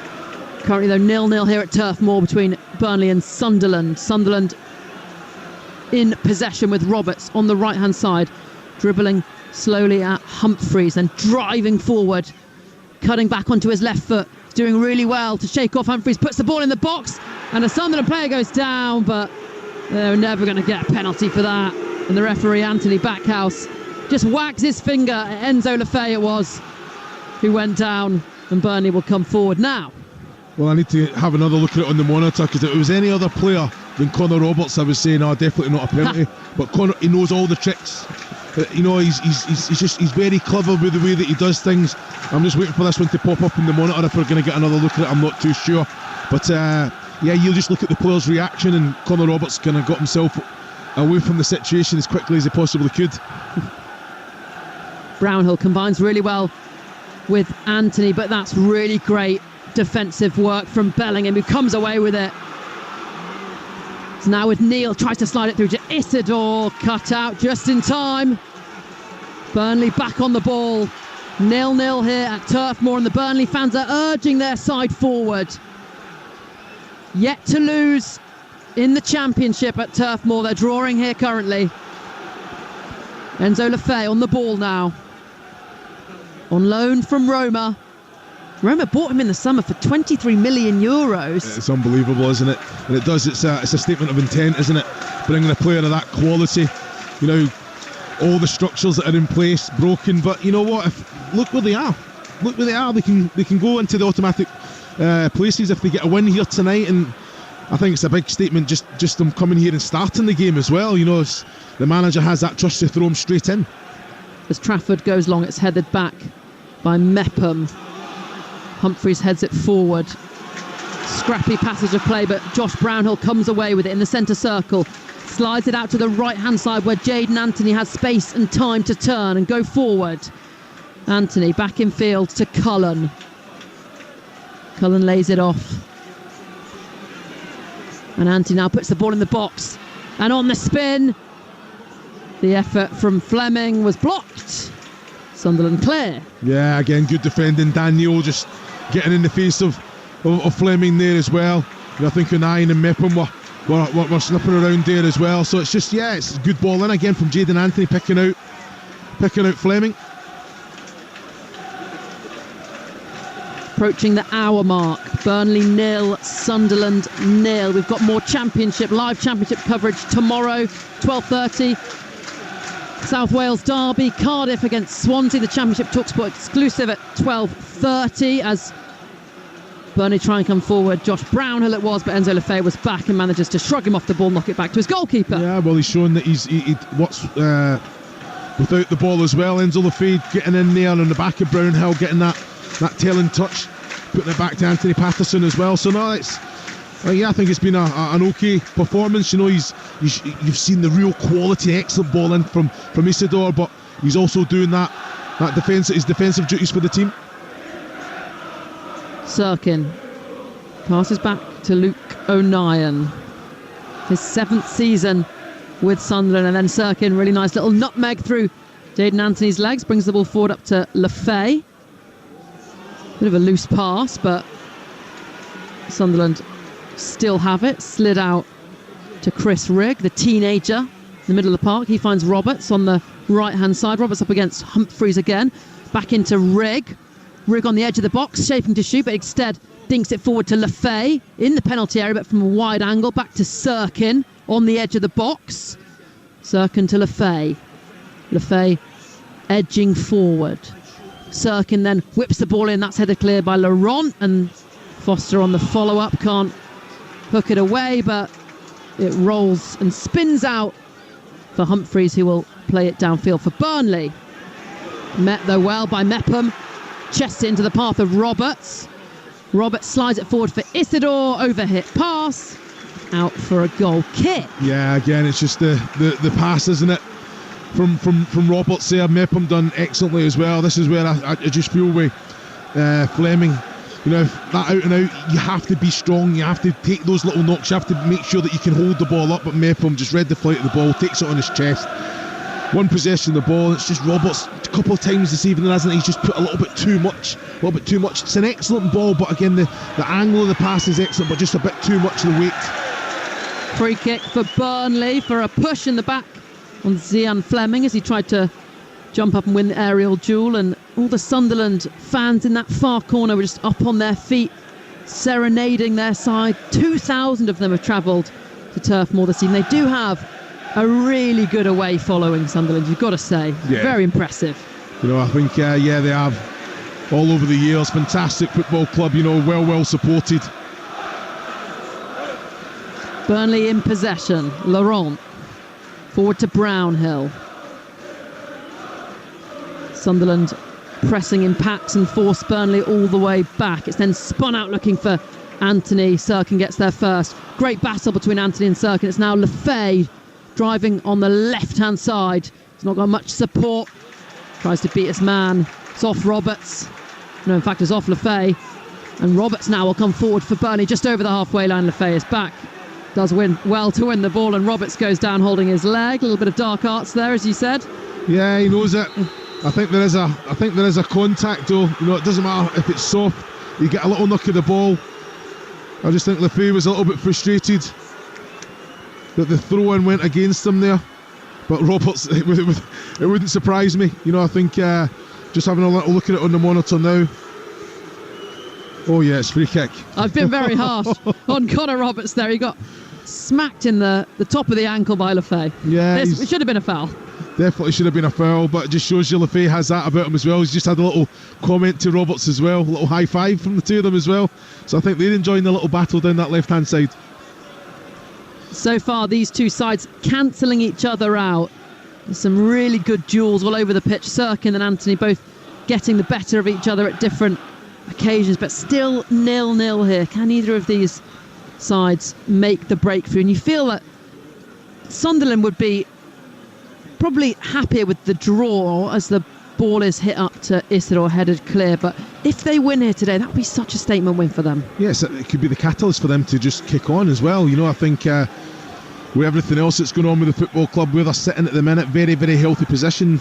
You know, no cup distraction as well, Flo. So it's just all concentration on the league. They've got to concentrate on defending now, though. As Burnley have the ball in the attacking third. Played back to Laurent. He slides it out to the right-hand side. Infield to Anthony.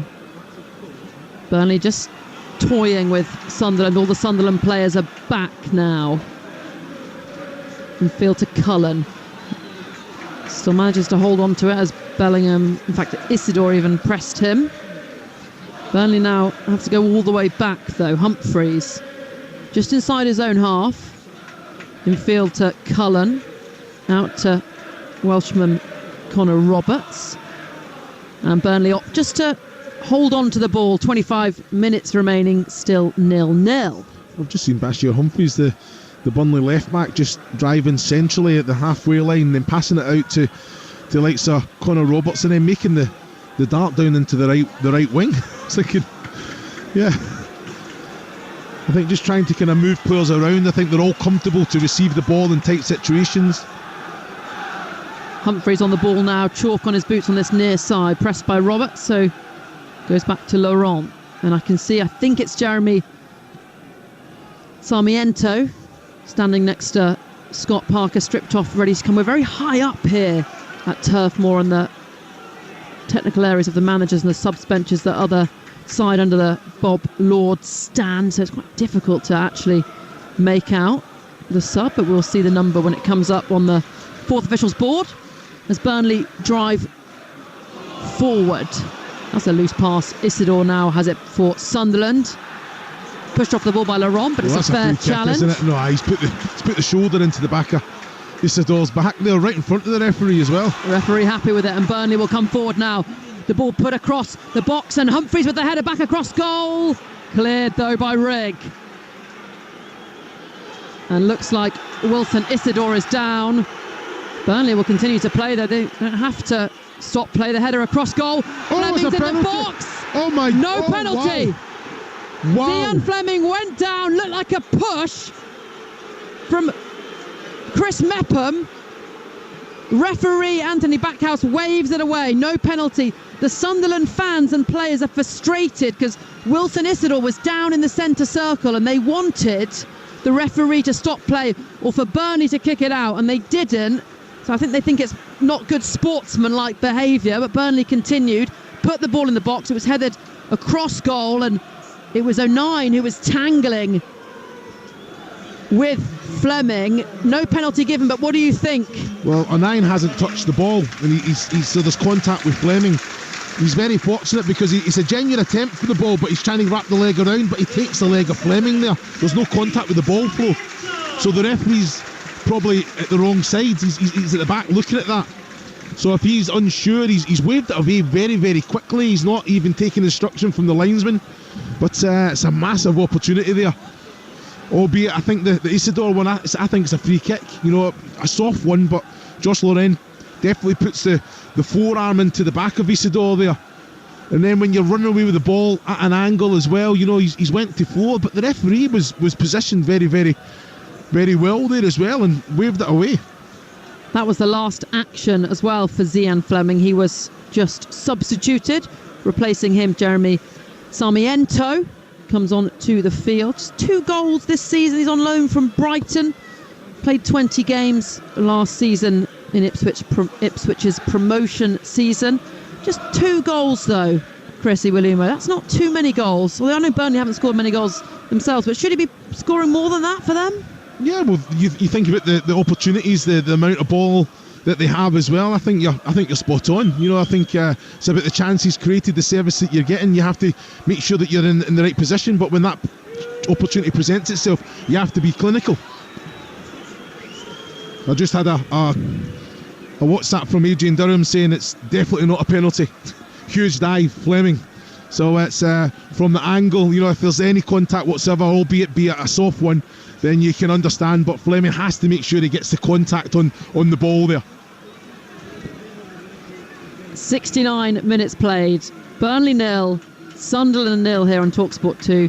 Sunderland's goalkeeper rolls the ball out to Mepham. Burnley having a shout for a penalty, wasn't given. They've now made a substitute, Sarmiento on for Fleming.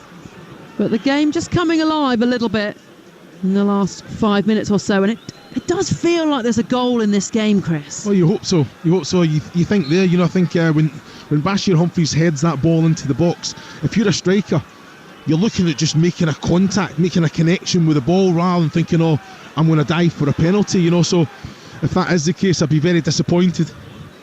Isidore back on the field. Looks like French forward will be okay to continue. As Cullen twists and turns away from Neil, plays a forward ball to Brownhill. Brownhill looking for the run of Foster. Cut out well, and Fantastic. Bellingham pirouettes away with the ball in the centre circle. Just so comfortable, isn't he?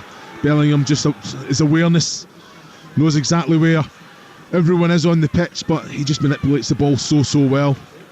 Kept it well. 20 minutes remaining, still 0-0 here in the Championship.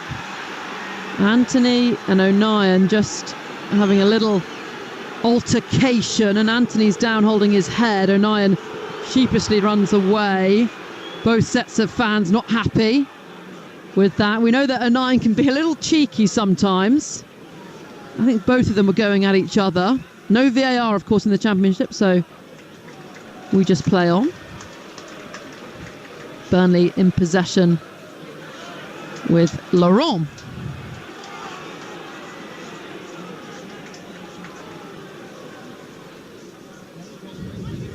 Bashir Humphreys tries to play the ball in field, but it's a loose pass and a poor one at that. Bellingham picks it up, tries to find Rigg. Ricochets back to Bellingham. Bellingham out to Roberts on this right-hand side. Hume with the overlapping run, but he goes back in field to Bellingham. Bellingham then goes even further back to Neil. It's with O'Nien now. He slides it out to the left-hand side, receives the ball back from Lefay. Sunderland passing the ball around nicely until I cursed it, the curse of the commentator, and Anthony tries to surge forward for Burnley. Wins the free kick just on the halfway line. Yeah, good quality. Jane and Anthony there. Sirkin was tracking back all the way, just pulling at him. Good, yes. Yeah, a bit blatant there, isn't it? Sirkin just caught out of position. Burnley take the free kick quickly. Anthony on the right, driving forward. His ball across, blocked, and out for a Burnley corner. Well, you're getting that quality. Jane Anthony's been very lively, hasn't he? First half especially. End product, getting at his man every opportunity. He has looked very lively, the man on loan from Bournemouth, and he's going to take this corner. Can one of these find a goal, break the deadlock? 0-0. Jayden Anthony over this corner. And he swings it in, cleared by Bellingham, but on the edge of the box, Laurent tried to get under control to shoot, but he was rushed. But Burnley come forward again. Ball swung in again by Anthony. Patterson out, punches. Good, and that's what you want your goalkeeper. You know, I think come out, just instill that confidence. He made the decision early. He has to make the contact, and he did. Still Burnley though, press. Anthony again will deliver it, this time low. Blocked again by Bellingham. Ball then swung in by Cullen. Humphreys tries to get it back across goal again, but he could only knee it across. Laurent on the edge of the box. One back though by Rigg. But Sunderland can't get out at the moment. Burnley have just penned them in, their defensive third. Sarmiento now. Brownhill. It's out again with Anthony, right in the corner of the penalty box. Anthony gets onto his left foot and shoots straight though down the throat of the Sunderland goalkeeper. Yeah, just keeping the pressure on, winning the second ball. Every time we came out of the box, it was a Burnley player that was just anticipating it, taking it down, using it well. Jayden Anthony, I think he kind of took an extra touch, bring it a little bit more central and just try and find one of the corners straight at Patterson there. Very, very comfortable for the goalkeeper. Time slipping away here. 14 minutes, 16 minutes even remaining. Burnley 0, Sunderland 0. Anthony wins it off Lefay. And it's out for a Sunderland throw-in midway inside Burnley's half. Sunderland shooting towards their travelling fans in this second half. All of them standing in that corner behind the goal. Will they get to see their side score? So I think it's important Sunderland now just try and keep the ball a little bit. Now even it's just short passes, just seen there's been long periods of the game where they've not. It's just defending, making sure that they're switched on. Takes a lot more out of the body physically and mentally as well. Using it well. Isidore a little bit. Jude Bellingham is a little bit isolated there. Has to have an option. Sirkin just fires the ball forward, and Wilson Isidore trying to get in on it. Managed to get a shot off, but it's a dribbling effort that rolls through to Trafford. It was good defending really from Maxime Esteve. He was alongside Isidore the whole time and just prevented the French forward from getting away a proper shot. Yeah, as soon as you let the ball bounce there, it's always in favour of the attacking player who's coming onto you there. So Esteve, either go and put your head through it, you let it bounce, you have to make sure it goes back to goalkeeper there, but he's caught between the both. Goalless here between two of the top four in the Championship. More Championship live action on Talksport all weekend. Tomorrow, 12:30 Cardiff against Swansea, Talksport 2 exclusive, as well as Premier League coverage on Talksport. Newcastle, Bournemouth at 12:30 as Sunderland come forward down the right-hand side. It's back with Roberts. He plays it in field to Neil. Neil goes all the way back to O'Nien, but all the Burnley players have dropped back into that deep block, defending in a 4-4-2 formation. And they've won it back through Roberts, who just clears out for a throw-in. Yeah, defending well, I've got to say. I think Trehume, excellent quality down this right-hand side, just keeping possession of the ball. Just need the end product, they get themselves in really good positions wide. They don't have to go and beat the man, beat the full-back to get the cross in. They can put the cross in from deep. Sunderland change then. Off comes teenager Chris Rigg. He is replaced by number 12, Mayenda. 1 goal and 2 assists in his last 2 Championship games. Still a teenager himself at 19 years of age. And ahead of this one, Chris, you were saying that you fancy him as a player to get goals. Yeah, he's you look at the attributes, he's a willing runner in behind, he's got that pace, he's got that strength, albeit maybe 6-7 opportunities to get that goal. That's where he needs to improve. Yeah, but he's a fantastic outlet, very, very good technical player, comfortable to receive the ball in all situations as well. It looks like he's slotted in where Rigg was playing, so Sunderland almost kind of playing a 4-4-2 really, with Isidore and Mayenda both in that front 2 positions. Then Bellingham, yeah, like a 4-4-1-1. I think it's on. I think Isidore is the main outlet, and then that other striker can up and support, but also then drop in on the back of the likes of Cullen and Josh Loren. Mayenda's not messing about. He's got a black Under Armour outfit on and gloves as well. I really don't blame him. I've got my full woolly socks on. It is freezing here in Burnley.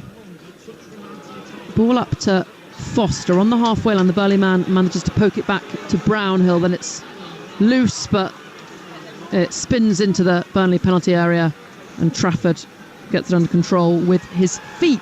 The goalkeeper comfortable passing the ball around, but he's not in a hurry to get it anywhere, and that's causing a little bit of frustration around Turf Moor. They want their side to press forward, go for the win.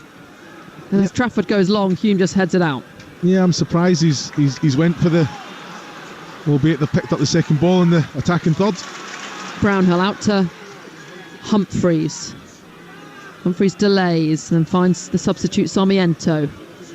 Up against Roberts. Sarmiento forced all the way back to Cullen. Egan Riley then spreads it out to the right. Anthony running at Sirkin. He's beaten Sirkin. Still going, Anthony, but Lefay was back to help cover. Burnley in the penalty area and the ball across. Snatched out the air by Patterson, too close to the Sunderland goalkeeper. Yeah, fantastic play from Burnley. Little give and go, I've got to say. Connor Roberts, I think it's a poor ball, far too close to Patterson, where he has the quality to actually pick someone out, or even take a little touch out his feet and take the opportunity on himself. Burnley had players, had bodies in the box there, and yeah, as you say, that cross just straight at Patterson. A poor one really, as time's running out here. Still 0-0 here on Talksport 2. You suspect that Leeds fans and third place Sheffield United will be quite pleased with a draw between these two. Keeps them both at bay. Leeds in action on Sunday against Sheffield Wednesday. Midday kickoff, that's on Talksport 2 if you want to listen to that one. Sunderland's goalkeeper Patterson with the ball at his feet, hooks it forward looking for Lefay, who just went to head it, then left it, and allows Roberts to get on the ball. Those two wrestling, and Lefay pulls Roberts to the ground. Free kick Burnley. Yeah, I think he's had an okay game tonight, Lefay. I think that's been an excellent little battle there, but Roberts, comfortable. I think he's used the ball there, just felt the pressure, won the free kick. I just feel that the opportunity to play it forward a little bit quicker to the likes of a Foster or even a Brownhill who's in some great little pockets as well. It's always the easy pass across. I think that can, it's got to be a little take necessary risks to go and win the game. That's a soft one as well, isn't it? Neil going shoulder to shoulder to Brownhill, and the foul given against the Sunderland man. Burnley with the free kick. Chris Mepham, centre half for Sunderland's just down on the turf though, so the free kick that was taken quickly will be stopped as the referee Anthony Backhouse just goes to check that Chris Mepham's okay, and Sunderland fans will be a little bit worried with that as the physio comes on to give him a little bit of support. He's been a real rock at the back for Sunderland, Chris Mepham, and I think they might have to make a change. I can see that Dan Ballard is stripped off and ready to come on as well, so we might see that change. But Burnley before that are making two changes of their own. You can see Koleosho getting ready to come on, and it looks like Son as well. Yeah, they're just throwing everything at it. You know, I think something that you look at Koleosho, what he brings, very, very direct. Again, another player that gets himself in some fantastic positions but not clinical enough. But he can create, he can, on his day, when he's at it, he can be unplayable. Brownhill taking off as well, it's a big one, isn't it? Taking off your top goal scorer. So off comes Connor Roberts. He is replaced by Oliver Son on his home debut. And Josh Brownhill comes off as well for Koleosho. Hasn't scored, Koleosho, since the 14th of September for Burnley, so he's a man that's not been scoring of late. And then Chris Mepham will also be coming off. He limps off alongside the physio, and Dan Ballard will replace him. Yeah, he's been excellent, hasn't he? Mepham defended really, really well. Some important first contacts from some excellent crosses coming in, especially first half as well. But I think second half he's had Zian Fleming in his pocket, hasn't he? You know, he's won those aerial duels, but just such a good footballer, isn't he? Technically very good, bringing the Sunderland into play there as well, getting the ball down and being able to play out from the back. Burnley take the free kick quickly. Dan Ballard just slips in next to O'Nien at the centre of Sunderland's defence. He's not played actually since Norwich on the 21st of December. He's been out with a bit of an injury, but Sunderland fans will be pleased to see him back, especially as if Mepham has a injury which keeps him out a little bit. Mayenda up against Humphreys has got the better of him. Mayenda now driving forward, slides it through to Isidore. Isidore down in the box, and it's a penalty for Sunderland. Isidore tripped in the penalty area. Egan Riley gets the yellow card from the referee for the challenge, and Sunderland will have the chance in front of their travelling fans to take the lead late on here. Well, it's fantastic for Mayenda, isn't it? He's driving forward, and the way to pass is outstanding. Isidore's onside. I'm seeing Egan Riley saying the contact's outside the box, and it is. It's about a foot outside the box there. So again, that information's got to come from the linesman there. But an excellent little ball in behind. It's definitely a little clip of the heels as well. So, but it's a goal scoring opportunity. I don't think there's any intent in it, but got a yellow card as well, Egan Riley. You're right, looking at that replay, it looks like the challenge is outside the box. If we had VAR, I suspect that would be a free kick right on the edge of the box and not a penalty. Yeah, you're spot on, but the linesman's at this side, Flo, so there's no excuse to kind of get that one wrong.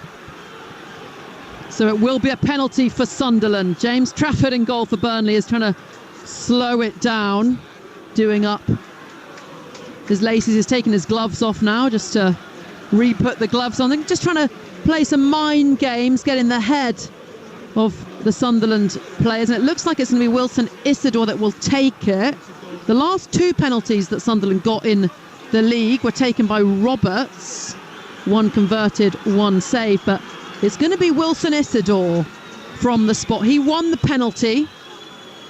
Can he convert the penalty? The French forward from the spot in front of those travelling Sunderland fans. James Trafford took his gloves off. He's put his gloves back on as a penalty taker. Would that put you off, Chris? No, not at all. You know, I think it's that Isidore looks composed, knows exactly what he wants to do. then it's one of them. Look at him, the foot's right beside the ball, just counts his steps. It'll be complete routine. So, James Trafford has his gloves back on. Wilson Isidore looks a picture of composure over the ball. The ref blows the whistle. Wilson Isidore for Sunderland fires out. It's saved by Trafford. It was just to the right of the middle of the goal, and Trafford stood strong, palmed it out, and Sunderland missed the opportunity to take the lead. Pure penalty, isn't it? It's a good height for the goalkeeper as well. Egan Riley and the rest of the Burnley defenders go over to Trafford and bump chests with him. What a save. He's kept his side in it. We're in for some finish here, aren't we? I think, can that be the catalyst? Burnley thinking that could be our night. Let off with one there, but it's a poor penalty. Looking at it again, isn't it? Doesn't really have to move, just puts his right arm down to the right hand side. He knows Isidore there.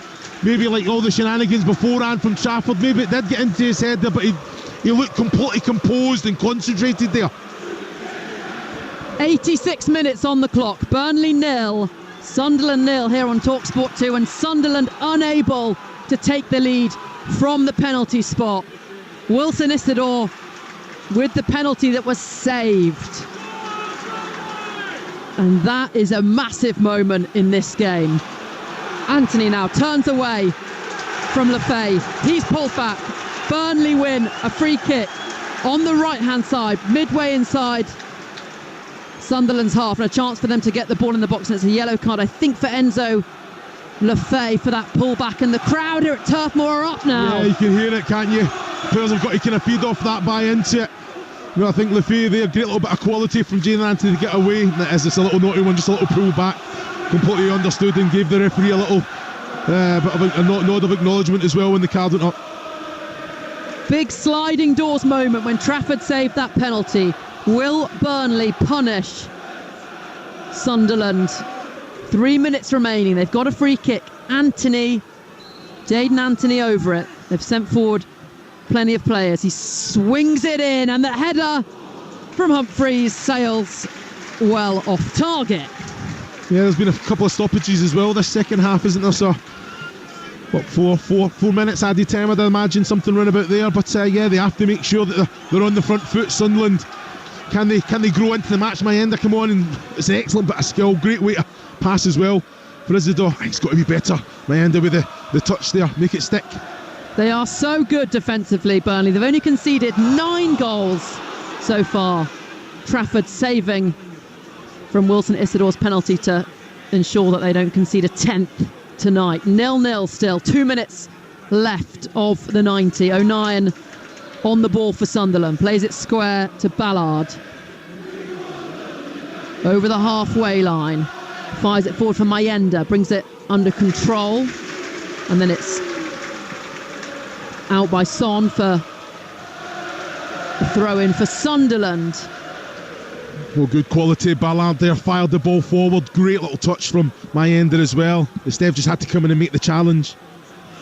Headed out the box for another throw-in for Sunderland. Mayenda's made the difference since coming on. Yeah, he has. He got the better of Humphreys when he's driving forward, but it's just the way to pass, just so inviting, wasn't it, for Isidore?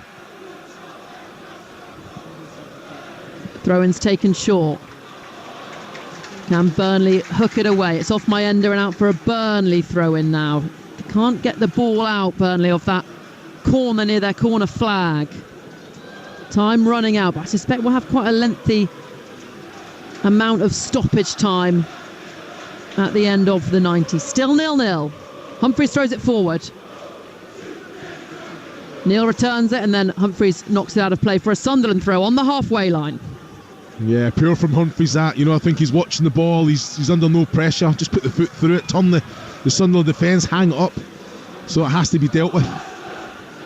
Sirkin, shoulder to shoulder with Anthony, goes forward, is tripped, wins the free kick just inside Burnley's half. So I'm looking at Connor Roberts there, just kicked the ball away. I think happy with the point now. I think you've got to make a decision. 6 minutes then of time at the end of the 90. Can either of these sides find a winner? 0-0 the score. Free kick. Taken quickly out to the left. The ball across, and the effort from Isidore is a poor one. Just blazes it over. Yeah, it's not a bad ball across as well. You know, he's got a lot to do, but he has that quality just to kind of help it on, steer it towards the James Trafford goal. He found himself in a little bit of space. Yeah, the ball he came in it, a little bit of pace on it as well, but he has that quality, Isidore. James Trafford, the hero tonight then for Burnley, stopped that penalty. Got a goal kick now. And he fires it long downfield. Up for Foster. He flicks it on to Anthony, but O'Nien manages to clear. Lefay can't get it under control, and it's won back by Anthony, who then ran straight into the challenge of Sirkin. Robust challenge. It's a great challenge, isn't it? Good quality as well from Jadon Anthony. Manipulating the ball, getting away from Lefay. Burnley in possession with Laurent, who goes back to Esteve. Esteve slides it forward, but it's cut out by Roberts. Roberts now coming forward over the halfway line. Plays it in field to Neil. Neil slides it out to Lefay on the left-hand side. Lefay coming forward. Gets the shot off. Cleared by Egan Riley. It was a tame effort, really. Still, though, with Sunderland, Roberts level with the penalty box, plays it around the corner, and the ball across. Mayenda tries to flick it. Mayenda again, and he fires it wide. He was 6 yards. 6 yards away from goal, Mayenda. No, it went off a Burnley player. It's a corner. Yeah, I think Egan Riley's threw himself at it, but he's causing all sorts of problems, Mayenda. You know, it's a great little ball in, a little bit scrappy, but yeah, he's threw himself at it there, Egan Riley. Just trying to think if the shot itself was going on target. I'd imagine it was. Yeah, I'll tell you what, he's trying to put it in that near post, and it did come off Egan Riley. It's an excellent defensive challenge as well. Wow. Sunderland corner. Ball goes towards the back post and sails over everybody. Out for a goal kick. 4 minutes remaining. 4 of the 6 injury minutes remaining. Still 0-0. I forgot Koleosho was brought on. He's actually not touched the ball since he's came on. So you're thinking with a player of his quality, you go and get it. You know, he's sitting out here expansive on the left wing. Go in, drive, go, make something happen. Yeah, we haven't mentioned him at all, Koleosho, since he came on at all. Trafford fires the ball forward. Ballard wins the header. It's now headed out towards Koleosho, brings it down brilliantly. Plays it backwards. Humphreys now, the left back for Burnley, tries to cushion the ball forward, but under pressure from Roberts, just cushions it out for a Sunderland throw-in. Yeah, I think he's caught between two minds here. Has to go back to Esteve, start again, recycle it.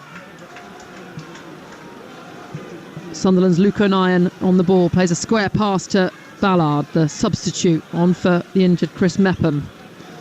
O'Nien with a loose back pass to Patterson, a bit of a heart in your mouth moment for Sunderland fans, but they get away with it. It's then fired forward looking for Mayenda. Humphreys wins the header. Isidore now trying to come forward. He's pulled back, finds Neil. Neil slides it out to Lefay on the corner of the penalty area. Lefay to Sirkin. Sirkin in the box, goes down under a challenge. The referee points to the spot. Has he given another penalty to Sunderland here? He has. I think when you go to ground, you're always giving the referee a decision to make. If there's any contact, no matter how soft Sirkin's there, little cut back. I tell you what, I'm just trying to think. I think there is contact. Is it the knee with Sonny, the left knee that takes him? Well, yeah, it is penalty kick. There can't be any arguments about it. It's a really good call by the referee, because from our angle, it looked like Sirkin threw himself to the ground, but Son actually did catch him with his knee, and now it's all kicking off as Trafford's gone down with cramp. He's trying to slow the game down again, cause a little bit of a stir, and the Sunderland players are not happy with what Trafford's doing. That he's trying to delay the penalty like he did for the previous penalty, which he then saved.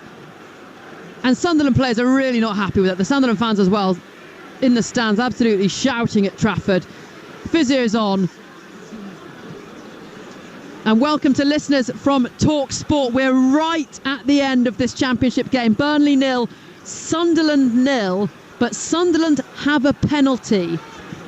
They had a penalty earlier in the game. Wilson Isidore missed. It was saved by Trafford, and they've just won a penalty right at the end of this game. But Trafford, the Burnley goalkeeper, is down, trying to delay the spot kick and put off Wilson Isidore. Yeah, well, again, you're looking at it. There can't be any arguments about it being a penalty kick. You know, Sirkin, great little bit of quality, just brings it back on himself, and Sonny goes in with Oliver Sonny goes in with the challenge, and yeah, there is contact. That trailing leg, the left knee just takes Sirkin down. Referee was positioned well, points to the spot. Can't be any arguments about it. And then it's Isidore. Can he put right his wrong? You know, I think steps up again to take his second penalty of the game. In the final minutes of this game, Burnley 0, Sunderland 0. Wilson Isidore with the chance from the spot to surely win it for Sunderland. He had his earlier penalty saved by Trafford. Can he get this second one in? Trafford in goal, on his line now. Now he's been stretched off by the physio. Wilson Isidore then, from the spot for Sunderland. The referee blows his whistle. Wilson Isidore from the spot, and it's saved again by Trafford. Unbelievable! Trafford has saved 2 penalties in this match. He has kept Burnley in it, and it is Burnley 0, Sunderland 0. We'll wait to see this save. It's an excellent save. He's went low and hard. I'll tell you what, it came off the post. I'm looking at it now. Trafford's there. Oh no, it's an excellent save. I tell you what, with the right hand, gets it low. He struck it well, Isidore as well. What a fantastic save that is as well. Sunderland with a corner. Coverage continues here on Talksport 2. Burnley 0, Sunderland 0. Corner comes in. It's headed back across goal. Ballard trying to keep it alive, but Burnley win it back. And it's out for a Burnley throw-in. Unbelievable. 2 penalties for Sunderland. Wilson Isidore given the responsibility to take both penalties, and Trafford saves both. The Sunderland fans behind that goal, I can't believe it. Well, he's been outstanding, hasn't he, Trafford? 2 penalty saves, been outstanding. You know what, it's probably against the run of play as well. Sunderland getting the penalties, but like if you go to ground in the box, you're giving the referee a decision to make there, and so all of a sudden, you know, it's a poor challenge. Change for Burnley incoming. As the ball's head up to Foster, Ballard heads it back to Patterson. We've played the 6 minutes, but there will be more minutes on top of those injury minutes because the penalty took a long time to be taken because of the antics of James Trafford in goal for Burnley. We've played 98 minutes, but I suspect we'll probably play another minute at least. Patterson rolls the ball out in front of him. Fires it forward. All the Burnley fans are up on their feet. It goes out for a throw-in to Burnley. They're going to make a change now right at the end of this game. Foster coming off. So Lyle Foster's game is over.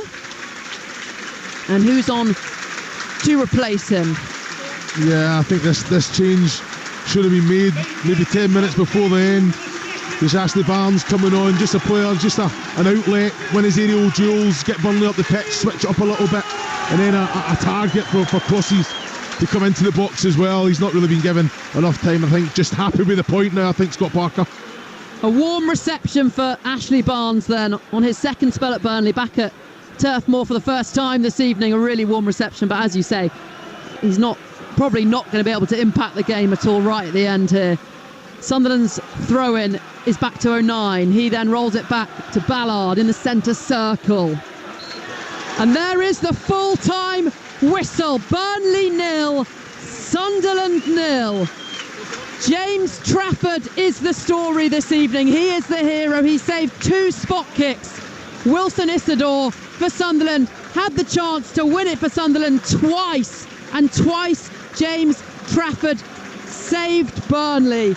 This draw then means that Burnley level on points with Leeds with an inferior goal difference. They stay second, and a draw for Sunderland. They stay fourth, 1 point off Sheffield United, who play Norwich tonight. But the Sunderland fans, Chris, Iwelumo will be devastated going home tonight 0-0. Yeah, well, like you say, I think they've showcased exactly what they're about. They're hard to break down, defended well.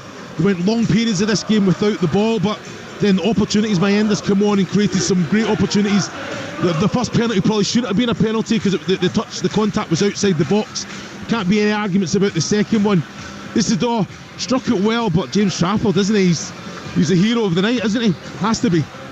He is the hero, and Wilson Isidore is on the screen here. He looks absolutely devastated. His teammates were around him. He's going to need to be lifted because having 2 penalties saved is a real blow for him, a real blow for Sunderland. They missed the chance to beat Burnley, do the double over Burnley. Burnley still unbeaten here at Turf Moor. Full time here, it is Burnley 0, Sunderland 0. Well, Chris, another penalty taker, absolutely dejected. Wilson Isidore.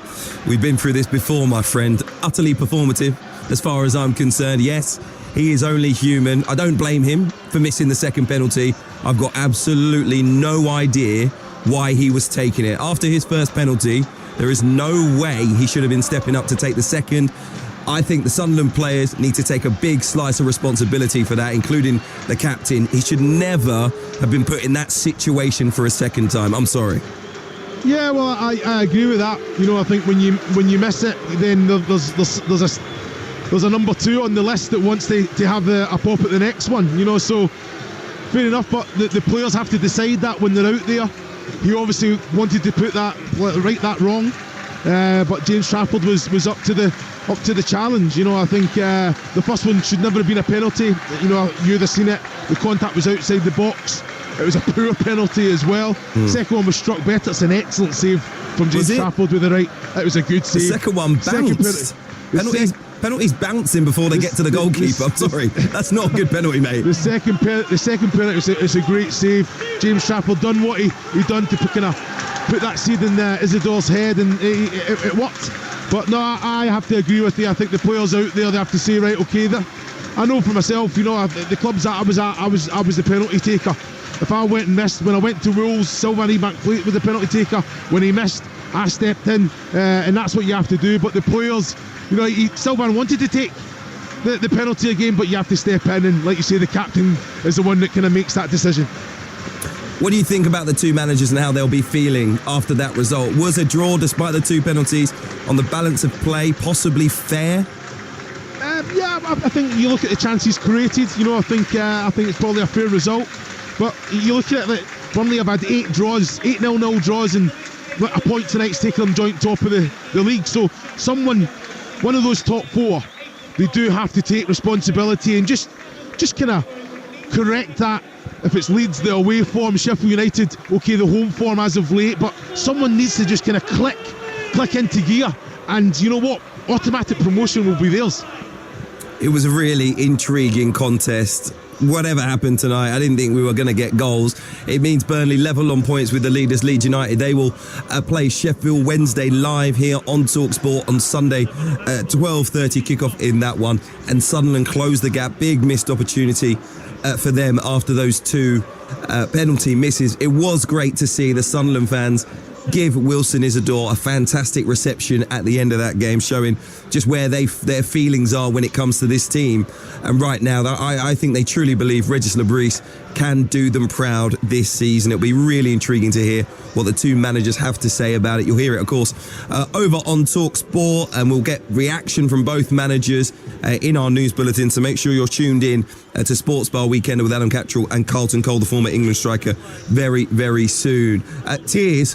They always find a kid in tears inside Turf Moor, and I'm not necessarily sure it needs that kind of emotion. It was a very good point on the road against an excellent team, and it could easily have been more. What did you make of the antics of James Trafford, though, finally? I don't think he endeared himself massively to those Sunderland fans. What? I don't think he cares. You know, I think you got to do whatever it takes to get points on the board and make sure that you don't experience defeat. And like you say, it's 2 saves, isn't it? He'll be delighted with it. He won't be worried about that, and he'll be getting a a little pat in the back from the manager, I believe, in the dressing room. Absolutely superb for those of you that picked James Trafford in your EFL fantasy team. Chris Alumo, real pleasure to be with you this evening. Flo Pollock, thank you so much for that commentary. We do have much more live football coming for you over the coming days across the Talksport network. When it comes to the EFL, live and exclusively here on Talksport 2. Tomorrow, 12:30 kickoff in the South Wales derby between Cardiff and Swansea. That's followed at 3 o'clock by a Premier League derby, a London derby between West Ham and Crystal Palace at 3 o'clock. And remember, here, live and exclusively on Sunday from Ellen Road, we will bring you Leeds United against Sheffield Wednesday. Premier League action tomorrow lunchtime live on Talksport sees Newcastle take on Bournemouth. Sports Bar Weekend are about to get underway over on Talksport with Adam Cattrall and Carlton Cole. Get your calls in. Really want you to reflect what you've seen tonight. Sunderland fans, Burnley fans as well. 03717 223344 is the number to call. You can also send a voice note to the show via WhatsApp. Coming next on Talksport 2, live PGA Tour golf from the American Express with your host John Jackson. But late drama at Turf Moor. James Trafford, the Clarets keeper, is the hero. Wilson Idador, the villain for the Black Cats, after both of his penalties were saved. And as much as we might have prayed for it, the football gods just didn't want goals tonight. It's finished Burnley 0, Sunderland 0.